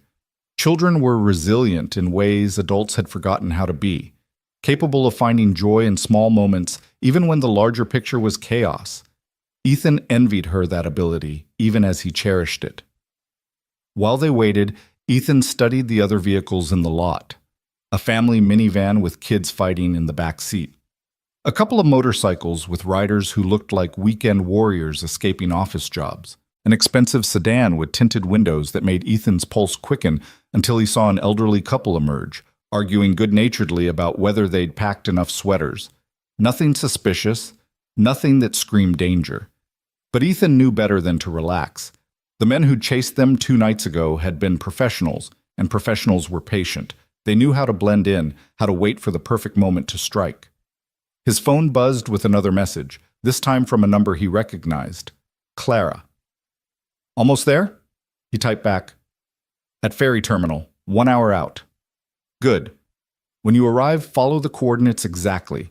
Don't stop at the town, don't ask for directions. The house is equipped with everything you'll need. We'll talk when I arrive tomorrow." "You're not there yet?" "Complications at the hospital. They're not making it easy to leave, but I'll be there by tomorrow afternoon. Stay hidden until then." Ethan pocketed the phone, unease creeping up his spine. Clara was still in the hospital, still vulnerable, and he was about to take Lily to an isolated island to wait in a house he'd never seen.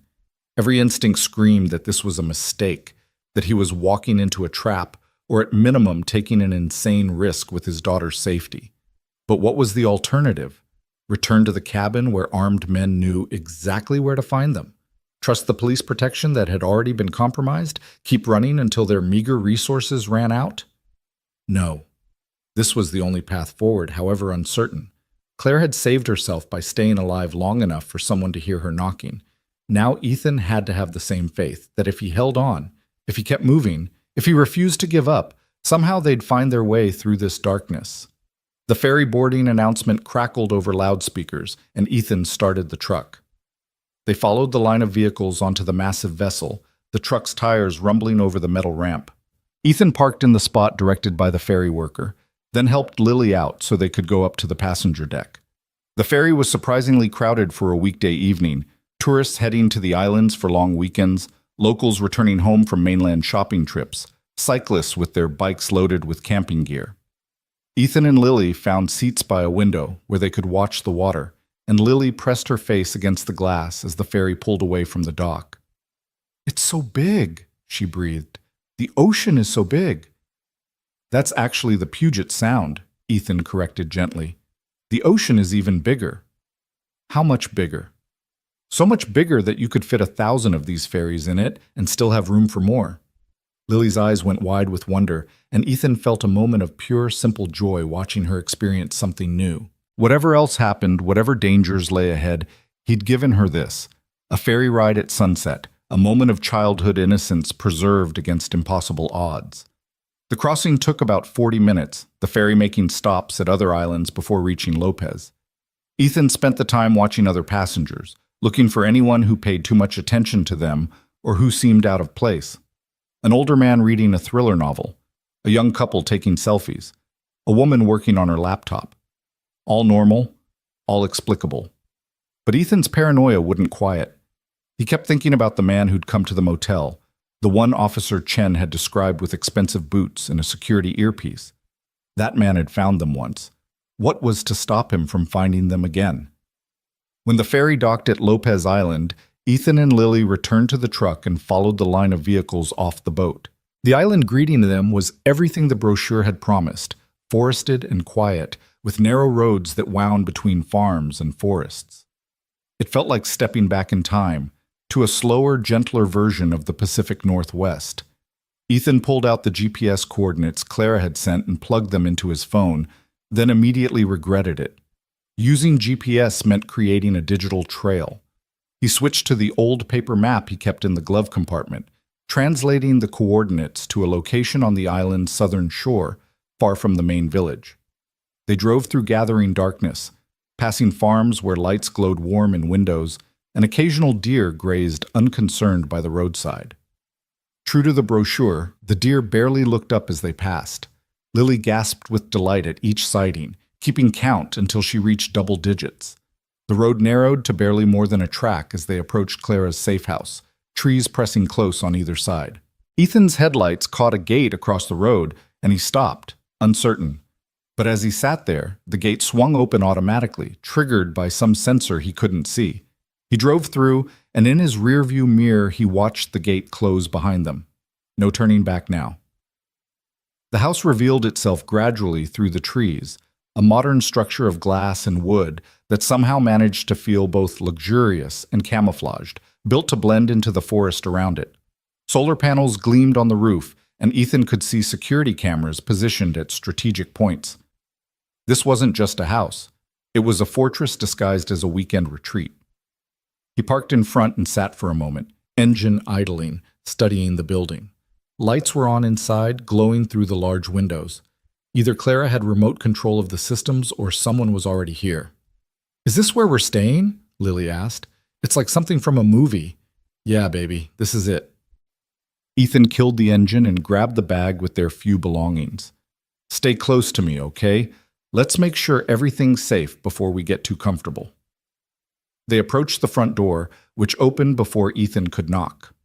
A woman stood there, mid-50s, dressed in practical outdoor clothes, with silver-streaked hair pulled back in a bun and eyes that assessed Ethan and Lily with the cool efficiency of a professional. "Mr. Cole? I'm Margaret Reeves.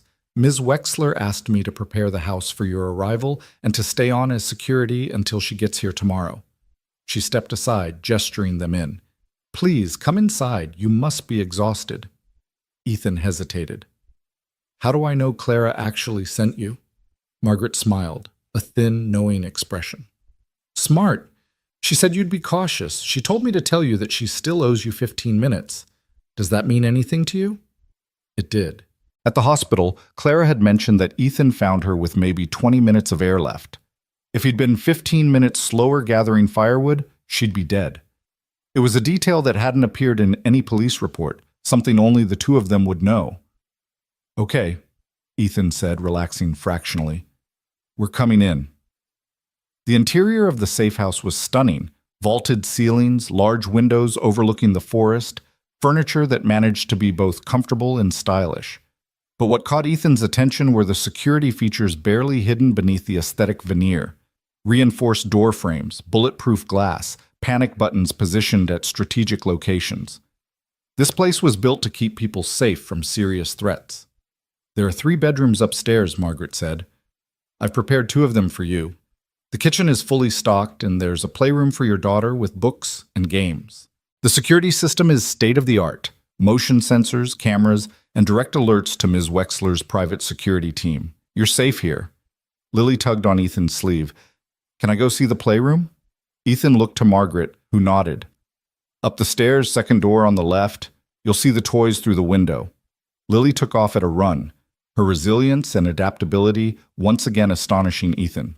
Within seconds, he heard her delighted exclamation as she discovered whatever treasures Clara had stocked the room with. "She's been through a lot," Margaret observed. "Ms. Wexler briefed me on the situation. What you both witnessed, what you've been through. It's remarkable you're handling it as well as you are." "I'm not sure I'd call this handling it," Ethan said. "More like barely keeping my head above water." "That's still swimming. A lot of people would have drowned by now."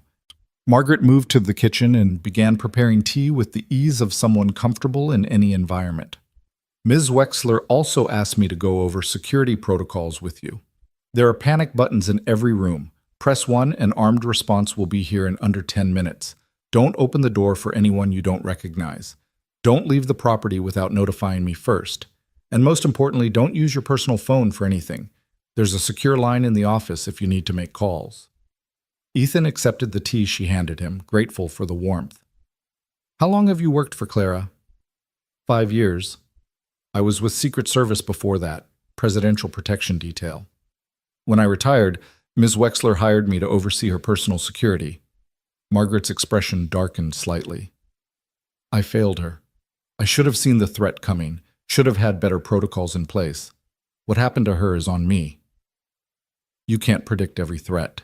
It's literally my job to predict threats. Margaret's voice was hard. But I'll tell you this. Whoever did this to her is going to regret it. Miss Wexler is not the forgiving type, and neither am I. There was something almost comforting about Margaret's cold determination. Ethan had spent the past 2 days feeling alone and overwhelmed, but here was someone who clearly knew what she was doing, who was prepared to fight back against the forces arrayed against them. These people, Meridian Holdings, they're powerful, Ethan said. Clara told me they have government connections, resources, people willing to kill. How do we fight that? The same way you fight any bully, by exposing them. Miss Wexler has been gathering evidence for months, building a case that can't be ignored or suppressed. She has documents, recordings, financial trails that prove what Meridian has been doing. All she needs now is to get that evidence to the right people without being killed in the process. And where do I fit into this? Margaret studied him over her tea. You're the witness, the person who can testify to the attempted murder, who can identify the men involved. But more than that, you're proof that Miss Wexler isn't paranoid or delusional. You're the outside validation that makes her claims credible. The weight of that settled on Ethan's shoulders like a physical burden. His testimony could help bring down a corrupt organization, or it could get him and Lily killed. There was no middle ground, no safe option that let them walk away unscathed. Upstairs, Lily was singing to herself, a cheerful sound that floated down through the open floor plan. For her sake, for her future, Ethan had to see this through. Because even if they ran, even if they hid for the rest of their lives, Lily would grow up in fear, always looking over her shoulder, always wondering when the past would catch up to them. Better to fight now, while they had allies and resources. Better to end this than to let it fester. Okay, Ethan said. I'm in. Whatever Clara needs from me, whatever I have to do, I'm in. Margaret nodded with satisfaction. Good. Now get some rest. Tomorrow when Ms. Wexler arrives, the real work begins. Ethan spent the evening settling Lily into her room, a space that looked like it had been designed specifically for a young girl, with a comfortable bed, shelves full of books, and even a few stuffed animals that Lily immediately adopted. He read her 3 stories before she finally dozed off, Mr. Hoppy tucked under her arm. Standing in the doorway watching his daughter sleep, Ethan felt the full weight of the past few days crash over him. He'd gone from barely surviving as a single father to being a key witness in what was essentially a war between a billionaire CEO and a corrupt military contractor. It was absurd. It was terrifying. It was completely outside anything his life had prepared him for. But he'd also discovered reserves of strength he'd thought were gone, burned away along with his firefighting career. The man who'd dug Clara out of the ground, who'd fought off armed attackers, who'd navigated police interrogations and made the decision to go off the grid, that man was someone Ethan had thought he'd lost in the flames. Maybe he'd been there all along, just waiting for a reason to emerge. He was heading to his own room when his secure phone buzzed, a message from Clara. Complications resolved. Leaving hospital now. Will arrive at Safe House by noon tomorrow. How is Lily? Ethan typed back. She's adapting, counting deer and excited about sand dollars. How are you? Alive, thanks to you. That's enough for now. Get some sleep, Ethan. Tomorrow we plan how to end this.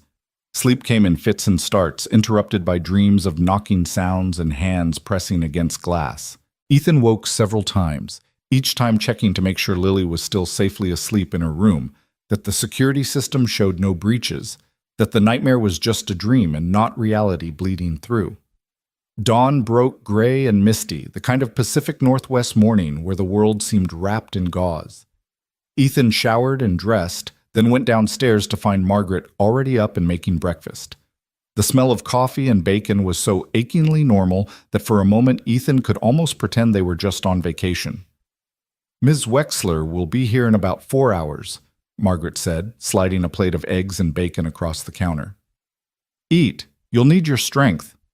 Lily wandered down soon after, rubbing sleep from her eyes, and Margaret served her the same breakfast with a gentleness that contradicted her tough exterior. They ate together at the large kitchen table, and Ethan found himself relaxing despite everything. There was something about this place, about Margaret's competent presence, that made him feel safe for the first time in days. After breakfast, Ethan took Lily for a walk around the property under Margaret's watchful eye. The safe house sat on about 5 acres of forested land with a trail that wound down to a small rocky beach. Lily's eyes lit up when she saw the water, and she immediately began searching the tide pools for sand dollars and starfish. "Look, Daddy, a purple one!" Ethan crouched beside her, examining the starfish clinging to a rock. "That's pretty cool. Did you know starfish can regenerate their arms if they lose one?" "Really? That's like a superpower. Nature has lots of superpowers if you know where to look."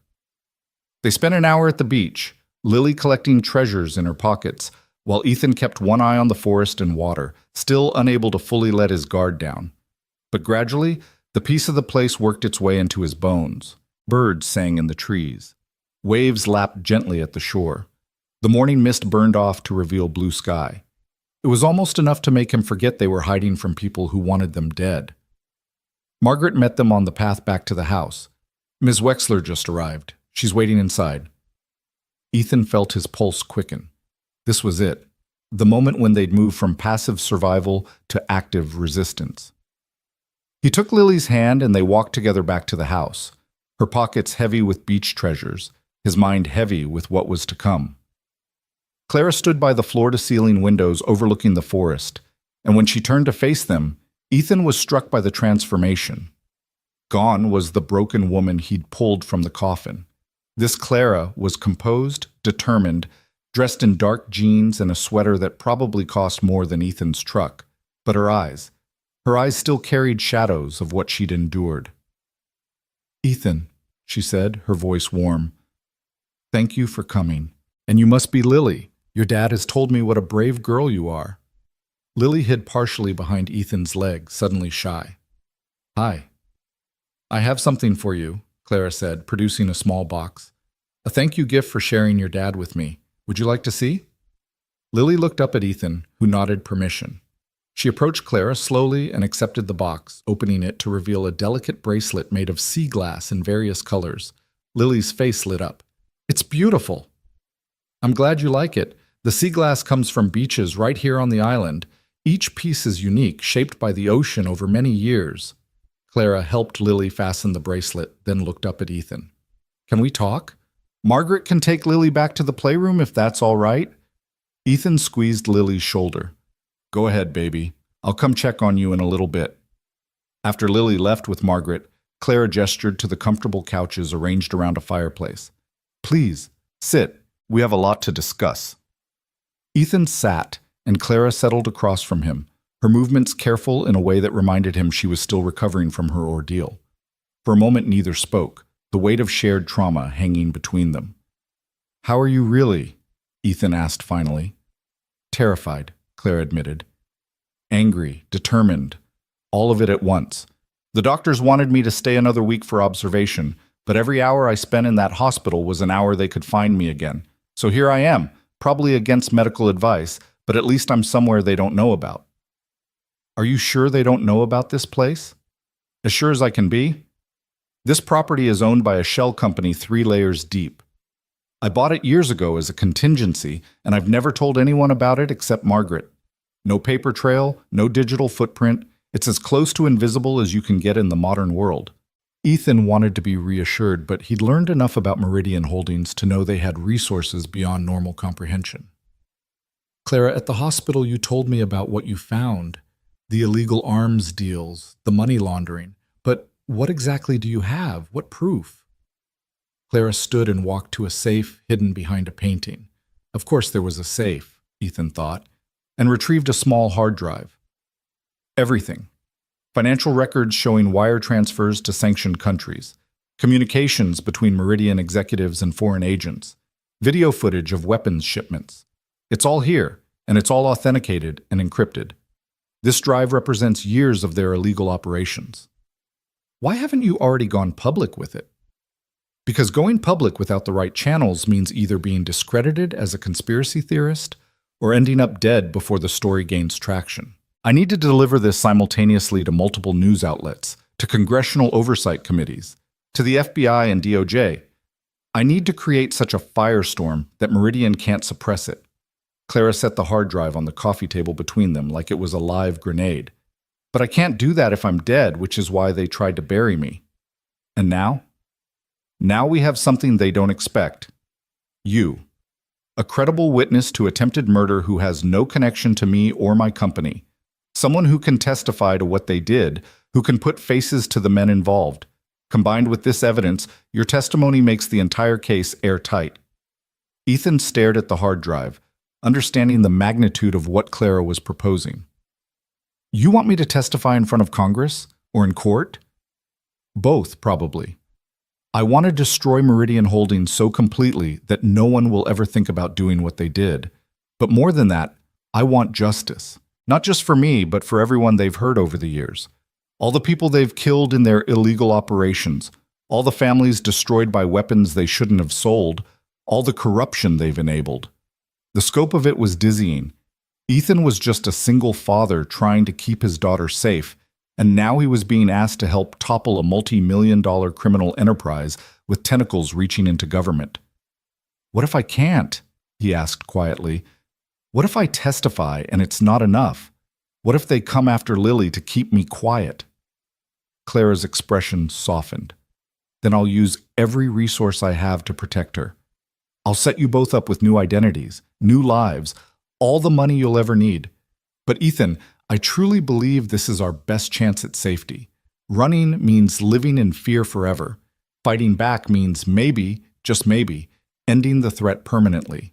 And if we lose, if they're more powerful than we think, then at least we went down fighting. Clara leaned forward, her intensity burning through her physical exhaustion. I've spent my entire career building systems to protect people from threats, but I failed to protect myself. I let them catch me, let them bury me, let them almost win.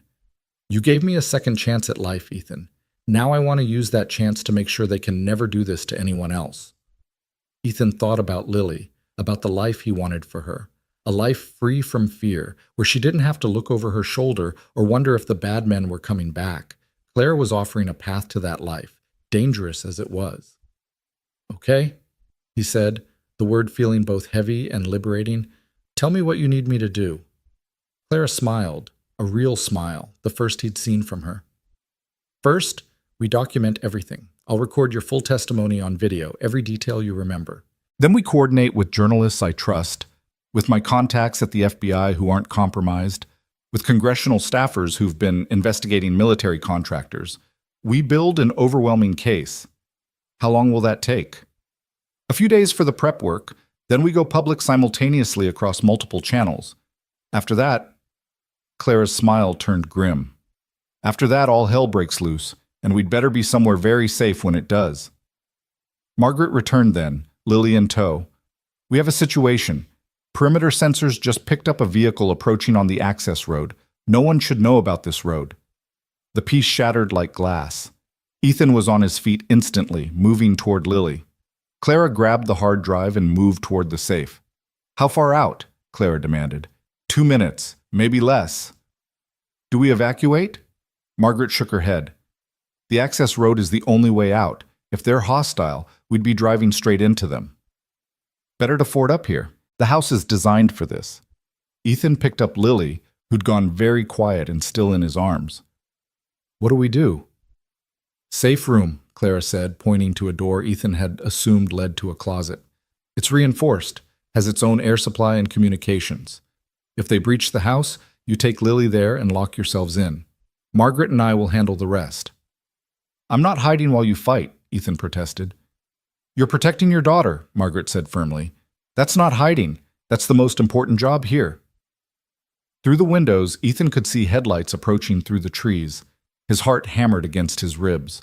After everything, the escape from the cabin, the ferry ride, the false sense of safety, they'd been found anyway.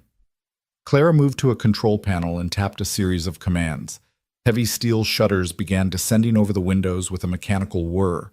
Lights flickered to backup systems. The house was transforming from a peaceful retreat into the fortress it had always been designed to be. Margaret, identify that vehicle, Clara commanded. Margaret was already at a security monitor pulling up camera feeds. She zoomed in on the approaching car, a black sedan, expensive but not the same SUVs from the cabin. The driver was alone, and as the cameras caught the face, Margaret relaxed slightly. "Stand down. It's Thomas." "Thomas?" Clara's tension eased. "What's he doing here?" "I called him this morning, told him about the situation. He must have decided we needed backup." The sedan pulled up to the house, and a man emerged, late 30s, built like someone who'd spent time in military service, moving with the casual confidence of a professional. He looked up at the cameras and held up his credentials. Clara opened the front door remotely, and the man entered, his eyes immediately scanning the room and assessing threats. When he saw Clara, relief flooded his features. "Ma'am, I came as soon as I heard. Are you all right?" "I'm fine, Thomas. This is Ethan Cole and his daughter Lily, the ones I told you about. Ethan, this is Thomas Briggs, head of my personal security team." Thomas extended a hand to Ethan, his grip firm and professional. "Mr. Cole, Margaret briefed me on what you did for Ms. Wexler. Thank you. Not many civilians would have had the courage." "I just did what anyone would do," Ethan said, though he knew it wasn't true. "Most people wouldn't have dug," Thomas said simply. He turned to Clara. "Ma'am, we need to talk about your security posture. What happened to you represents a catastrophic failure of our systems. I've been analyzing how they got to you, and I believe there's a leak in your company, someone feeding information to Meridian." Clara's expression hardened. "Do you know who?" "I have suspicions, but right now the priority is keeping you safe while we prepare to go public with your evidence. I've brought additional security, 3 more of my people who I'd trust with my life. They're staging at a rental property 2 miles from here, ready to respond if needed." The professional competence of Clara's team was both reassuring and frightening. This was really happening. They were preparing for war against an organization that had already demonstrated its willingness to kill. Lily stirred in Ethan's arms. "Daddy, I'm scared." "I know, baby, but see all these people? They're all here to keep us safe. We're going to be okay." Thomas looked at Lily with surprising gentleness. "You know what, Lily? Your dad is one of the bravest people I've ever heard about, and brave people don't let their families get hurt. You're in good hands." For the rest of this day, the safe house buzzed with activity as Thomas and Margaret established security protocols, as Clara and Ethan worked on documenting his testimony, as plans were made and contingencies established. Lily stayed close to Ethan, coloring in the playroom when the adult conversation became too intense, sensing that something momentous was building. By evening, they had the framework of a plan. In 3 days, they would release everything: the evidence, Ethan's testimony, Clara's own account of being buried alive. They would send it to major news outlets, to congressional oversight committees, to the FBI and DOJ simultaneously. They would create a media firestorm that Meridian Holdings couldn't suppress or spin, and then they would hope that justice moved faster than revenge. As night fell and Lily finally settled into sleep, Ethan stood at the window of his room, looking out at the dark forest. The shutters had been raised once Thomas confirmed the perimeter was secure, and through the glass he could see stars beginning to emerge. 3 days. In 3 days, either they would win or they would lose everything. Either Meridian Holdings would fall or the Cole family would be running for the rest of their lives. But as Ethan watched those stars, constant and enduring despite the darkness between them, he felt something he hadn't felt in years: purpose. He was fighting not just for survival, but for something larger, for justice, for accountability, for a world where people couldn't be buried alive and forgotten. The mountains had taught him that survival wasn't enough. You had to live with purpose, with meaning, with the determination to make each day count. And for the next 3 days, Ethan Cole would do exactly that. The next morning arrived with fog so thick it turned the world beyond the windows into an impenetrable white wall, as if the safe house existed in a pocket dimension separate from reality. Ethan woke to find Lily already up and sitting cross-legged on her bed, arranging her beach treasures from yesterday in careful rows on the nightstand. Shells organized by size, sea glass sorted by color. The bracelet Clara had given her positioned like a crown jewel among the collection. "Morning, sweetheart," Ethan said, his voice rough with sleep and the remnants of dreams he couldn't quite remember but knew had been troubled. "The world disappeared," Lily said, pointing at the window where only white existed. "Like we're inside a cloud." It's just fog. It'll burn off when the sun gets higher. I know, but it's like we're invisible. Like the bad people couldn't find us even if they tried because we're hidden in magic. Ethan sat on the edge of her bed, struck by her ability to find wonder even in circumstances that would break most adults. You might be right about that. Maybe this island has a little magic after all. Downstairs, the safe house had transformed into something resembling a military operations center. Thomas had brought in equipment overnight, laptops, secure communication systems, what looked like tactical gear stored in hard cases. Margaret was at one of the laptops, her fingers flying over the keyboard as she monitored something Ethan couldn't identify. Clara sat at the dining table with Thomas, papers and files spread between them, their conversation low and intense. Clara looked up when Ethan and Lily appeared on the stairs. "Good morning. Did you sleep?" "Some," Ethan said, which was generous. He'd managed maybe 4 hours broken into 20-minute segments, jerking awake each time convinced he heard knocking sounds, or footsteps, or Lily crying out. "What's all this?" "Final preparations," Thomas said. "We're moving up the timeline. Originally we planned to wait 3 days, but new intelligence suggests Meridian knows Ms. Wexler survived. They're actively searching for her, which means we need to go public before they find us." Ethan felt his stomach drop. "How much are we moving it up?" "Tomorrow night," Clara said. "I know it's fast, but we don't have a choice. Every hour we wait is an hour they're getting closer." Margaret looked up from her laptop. "We've confirmed at least 3 teams deployed to the Pacific Northwest. They're questioning people, bribing ferry workers, checking hotels and rental properties. They're thorough and they're motivated. It's only a matter of time." Lily tugged on Ethan's hand, sensing the tension in the room, even if she didn't understand the specifics. "Daddy, can we have breakfast?" "Of course, baby." Ethan looked at Clara. "Can we talk after? About what tomorrow night means? What you need from me?" "Absolutely. Take care of your daughter first. The war can wait 20 minutes. Ethan made pancakes while Lily sat at the kitchen counter and told him elaborate stories about the sea glass in her bracelet, where each piece had come from, what adventures it had experienced before the ocean had tumbled it smooth. Her imagination was boundless, turning simple debris into treasures with histories spanning decades and continents. Ethan let her words wash over him, grateful for the normalcy of making breakfast and listening to his daughter's stories, even as part of his mind churned through everything that needed to happen in the next 36 hours. After Lily was settled in the playroom with a movie, Ethan returned to the dining table where Clara had cleared away everything except a tablet and a small stack of folders. She looked exhausted, dark circles under her eyes that makeup couldn't quite hide, but her determination burned as bright as ever. "How much do you know about how the news cycle works?" Clara asked. Ethan shook his head. "Not much. I watch the local news sometimes, but that's about it." "Then let me give you the crash course. In the modern media environment, timing is everything. Release a story at the wrong moment, and it gets buried under other news. Release it right, and it explodes across every platform simultaneously." Clara pulled up a calendar on her tablet. "Tomorrow night, we're releasing everything at 8 p.m. Eastern Time. That's 5 p.m. here, right as the evening news cycles are starting. We're coordinating with 4 major newspapers, 3 network news divisions, 2 online investigative journalism outlets, and sending the full evidence package to 6 different congressional committees." "All at once?" "All at once. That's the only way to make sure it can't be suppressed. Meridian has influence over individual news organizations and politicians, but they can't control everyone simultaneously. By the time they realize what's happening, the story will be everywhere."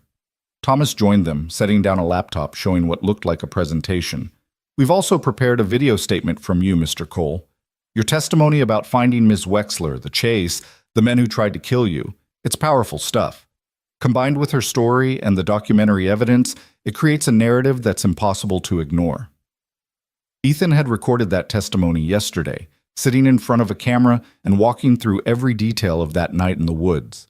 It had been harder than he'd expected, reliving those moments, seeing them through the lens of how others would perceive them. But Clara had been right that his perspective as a complete outsider, someone with no stake in corporate warfare or government contracts, gave the story a credibility it wouldn't otherwise have. "What happens after we release everything?" Ethan asked. "What's the response going to be?" Clara and Thomas exchanged a glance, and Ethan knew he wasn't going to like the answer. Chaos, Clara said bluntly. Meridian will deny everything, claim the evidence is fabricated, attack our credibility. They'll deploy their lawyers and PR firms and political connections. The media will become a battlefield, with some outlets believing us and others defending Meridian. Congressional hearings will be scheduled. The FBI will open investigations. It'll be a feeding frenzy. And during all that chaos, we stay hidden, Thomas said, right here or at other safe locations I've prepared. Because while the legal and political machinery slowly grinds toward justice, Meridian will be trying to silence the witnesses. That means you, Ms. Wexler, and anyone else who can testify against them. For how long? Weeks, probably, maybe months, until enough people in power have seen the evidence and committed to prosecuting that Meridian understands killing witnesses would only make things worse.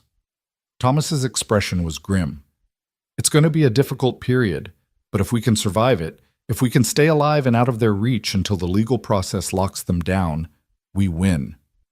Ethan thought about Lily, about asking a 7-year-old to live in hiding for weeks or months, unable to go to school or see friends or live any semblance of a normal life. The cost of doing the right thing kept getting higher. There's another option, Clara said quietly. I can release everything without your testimony, just my evidence, my story. You and Lily can disappear. New identities, new life, all the resources you need to start over somewhere safe. You've already done more than anyone could ask. The offer was tempting, so tempting that Ethan felt it in his bones like a physical pull. He could take Lily and run, let Clara fight this battle on her own, protect his daughter from the worst of what was coming. But he knew he couldn't. Because running meant Lily would grow up knowing her father had walked away when things got hard, had chosen safety over justice. And what kind of lesson was that? What kind of man would he be? No, Ethan said. We're seeing this through, together, whatever it takes. Clara's eyes shimmered with something that might have been tears. Thank you. You have no idea what that means to me. I think I do. You didn't give up when they buried you. You kept knocking, kept fighting, kept breathing.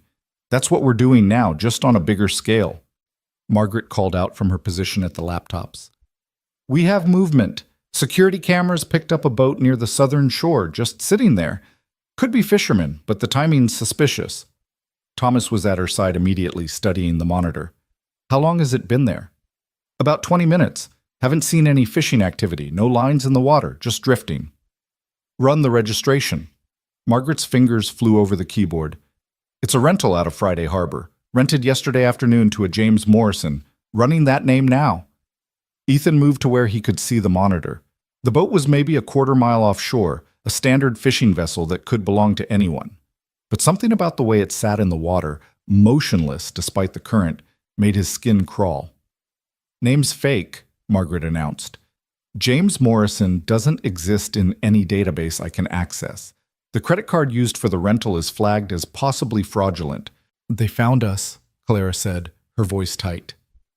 We need to assume that boat is surveillance, which means they know we're here and they're planning their approach. Thomas was already moving, pulling out his phone and making calls. I'm bringing in the rest of my team. We need to establish a perimeter and prepare for possible assault. Assault? Ethan felt his heart rate spike. You mean they might attack the house? If they're desperate enough, yes.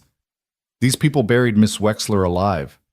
They shot at you and your daughter. They've already demonstrated they're willing to use extreme violence. Thomas's voice was calm but firm. We need to prepare for the worst-case scenario. Ethan thought of Lily in the playroom, innocently watching a movie while armed men might be preparing to storm their location. The juxtaposition of childhood innocence and adult violence made him feel sick. I need to get Lily to the safe room, Ethan said. Not yet, Margaret countered. If this is just surveillance, moving her now might tip them off that we've noticed them. We need to act normal while we prepare. Normal? Ethan's voice rose. How am I supposed to act normal when there's a boatload of killers watching us? Clara placed a hand on his arm. By trusting us. Thomas and Margaret have handled situations like this before. Let them do their jobs while you focus on keeping Lily calm and ready to move if necessary. It went against every protective instinct Ethan had, but he forced himself to nod. He returned to the playroom where Lily was sprawled on the floor, completely absorbed in her movie. She looked so small, so vulnerable, so utterly unprepared for the darkness that adult choices could bring into a child's life. "Hey, sweetheart," Ethan said, sitting down beside her. "I need to talk to you about something." Lily paused the movie and turned to him, her expression immediately serious. "Are the bad men coming?" The question hit Ethan like a punch. Lily had learned to read situations, to understand when adults were scared even if they tried to hide it. She'd grown up too fast, learned too young that the world contained threats that even parents couldn't always stop. "We're not sure," Ethan said honestly. "But Clara's security people are very good at their jobs, and they're making sure we're safe. I need you to do something for me, though. If I tell you we need to go to the safe room, that special room Clara showed us, I need you to go quickly and without asking questions. Can you do that? Will you be with me?" "Every second. I'm not leaving you, Lily. Not ever." Lily nodded, her small face set with a determination that broke Ethan's heart. "Okay, Daddy. I'll be brave." "You're already the bravest person I know."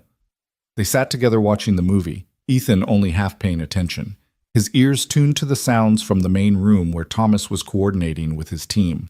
He heard phrases like defensive positions and evacuation routes and rules of engagement, each one ramping up his anxiety another notch. An hour passed, then 2. The boat remained offshore, not moving, not fishing, just existing as a silent threat. Thomas's additional security arrived, 3 more professionals who looked like they could handle themselves in any situation. They took up positions around the property, turning the safe house into an actual fortress. Ethan tried to keep Lily entertained, playing board games and reading books, but his mind was elsewhere. He kept thinking about that night in the woods, about the sound of bullets hitting his truck, about how close they'd come to dying. That could happen again. Here, today.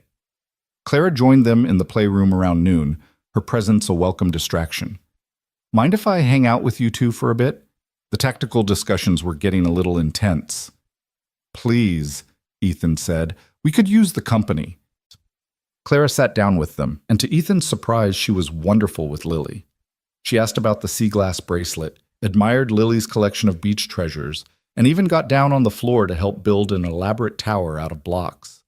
For a little while, the weight of what they were facing lifted, replaced by simple human connection. "You're good with kids," Ethan observed. Claire's expression flickered with something sad. "I always wanted children. But building a company takes everything you have. I kept telling myself there would be time later, after the business was stable, after I'd achieved certain goals. And then suddenly I was 37 and single and running a company worth hundreds of millions, and the opportunity had passed. It's not too late. Maybe. If I survive this." Clara helped Lily place another block on the increasingly precarious tower. "You know what being buried alive teaches you? That all the money and success and achievement in the world means nothing if you die alone in the dark. The only thing I thought about in that coffin was regret. All the things I'd sacrificed in pursuit of goals that suddenly seem meaningless."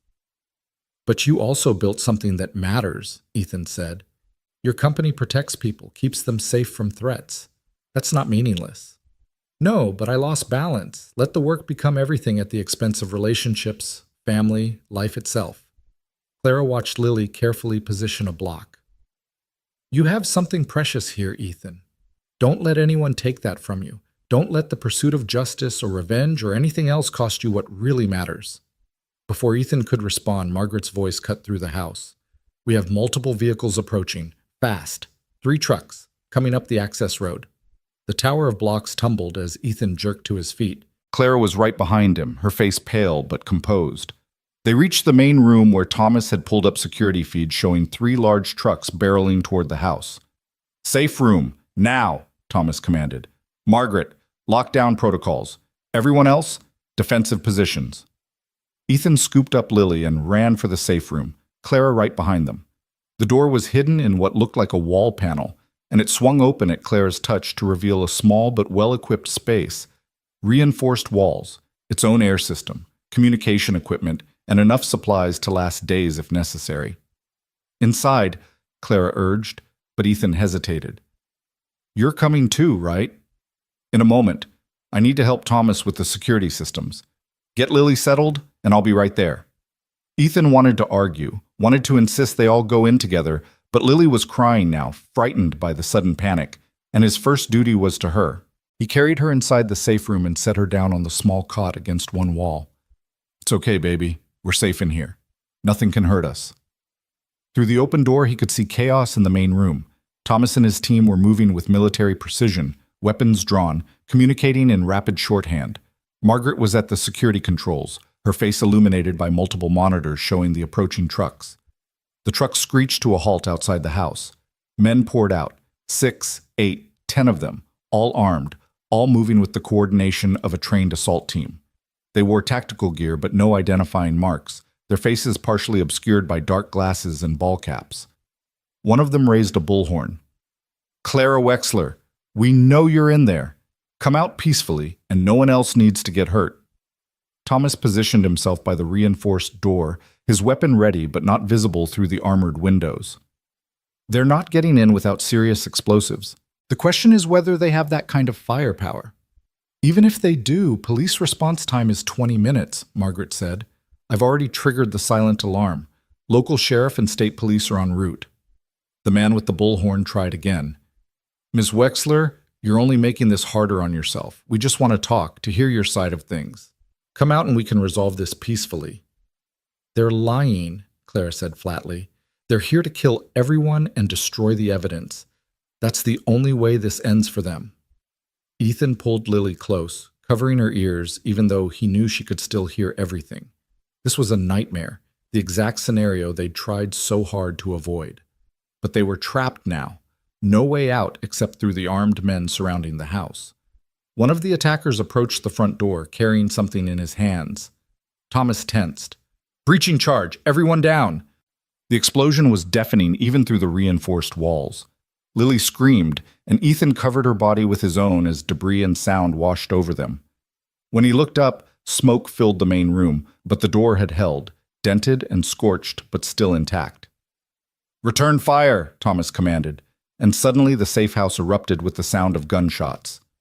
Thomas's team fired through reinforced gun ports designed into the walls, laying down suppressive fire that forced the attackers to take cover behind their trucks. Clara, get in the safe room now, Thomas shouted. But Clara was at the security controls with Margaret, doing something on the laptop that Ethan couldn't see. Not yet. I'm uploading everything to the cloud, to backup servers they can't access. If we die here, the evidence survives. Upload faster!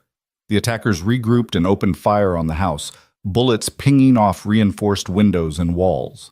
The sound was like being inside a hailstorm made of metal and death. One of Thomas's team members took a hit, the bullet penetrating through a gun port and catching him in the shoulder. He went down hard, and another team member dragged him away from the line of fire. 57% uploaded, Clara announced, her voice steady despite the chaos. We don't have time for 100%. Thomas fired another burst through the gun port. Get in that safe room. Ethan couldn't just sit there anymore. He settled Lily on the cot, looked her in the eyes, and said, Stay right here. Don't move. Don't make a sound. I'll be right back. Daddy, no. I have to help them, baby. I love you. He left her there, every instinct screaming at him to stay, but unable to remain passive while people fought to protect them. He ran to where the wounded security guard lay, pressing his hands against the shoulder wound to slow the bleeding. His firefighter first aid training kicked in, muscle memory guiding his actions. 73%, Clara called out. Another explosion rocked the house, a second breaching charge, this one on the back door. Thomas split his team, sending 2 to cover the new threat while he maintained the front. They're trying to flank us, Margaret said, her voice tight. If they breach both doors simultaneously, they won't. Thomas's certainty was absolute. Those doors are rated for military assault. They'd need heavy explosives we'd have detected them bringing. 88%. The firefight intensified. Ethan finished bandaging the wounded guard as best he could, then looked around for how else he could help. Clara was still at the laptop, her fingers flying over the keys even as bullets struck the walls around her. Margaret coordinated communications with the police, giving them real-time updates on the situation. In the distance, sirens began to wail.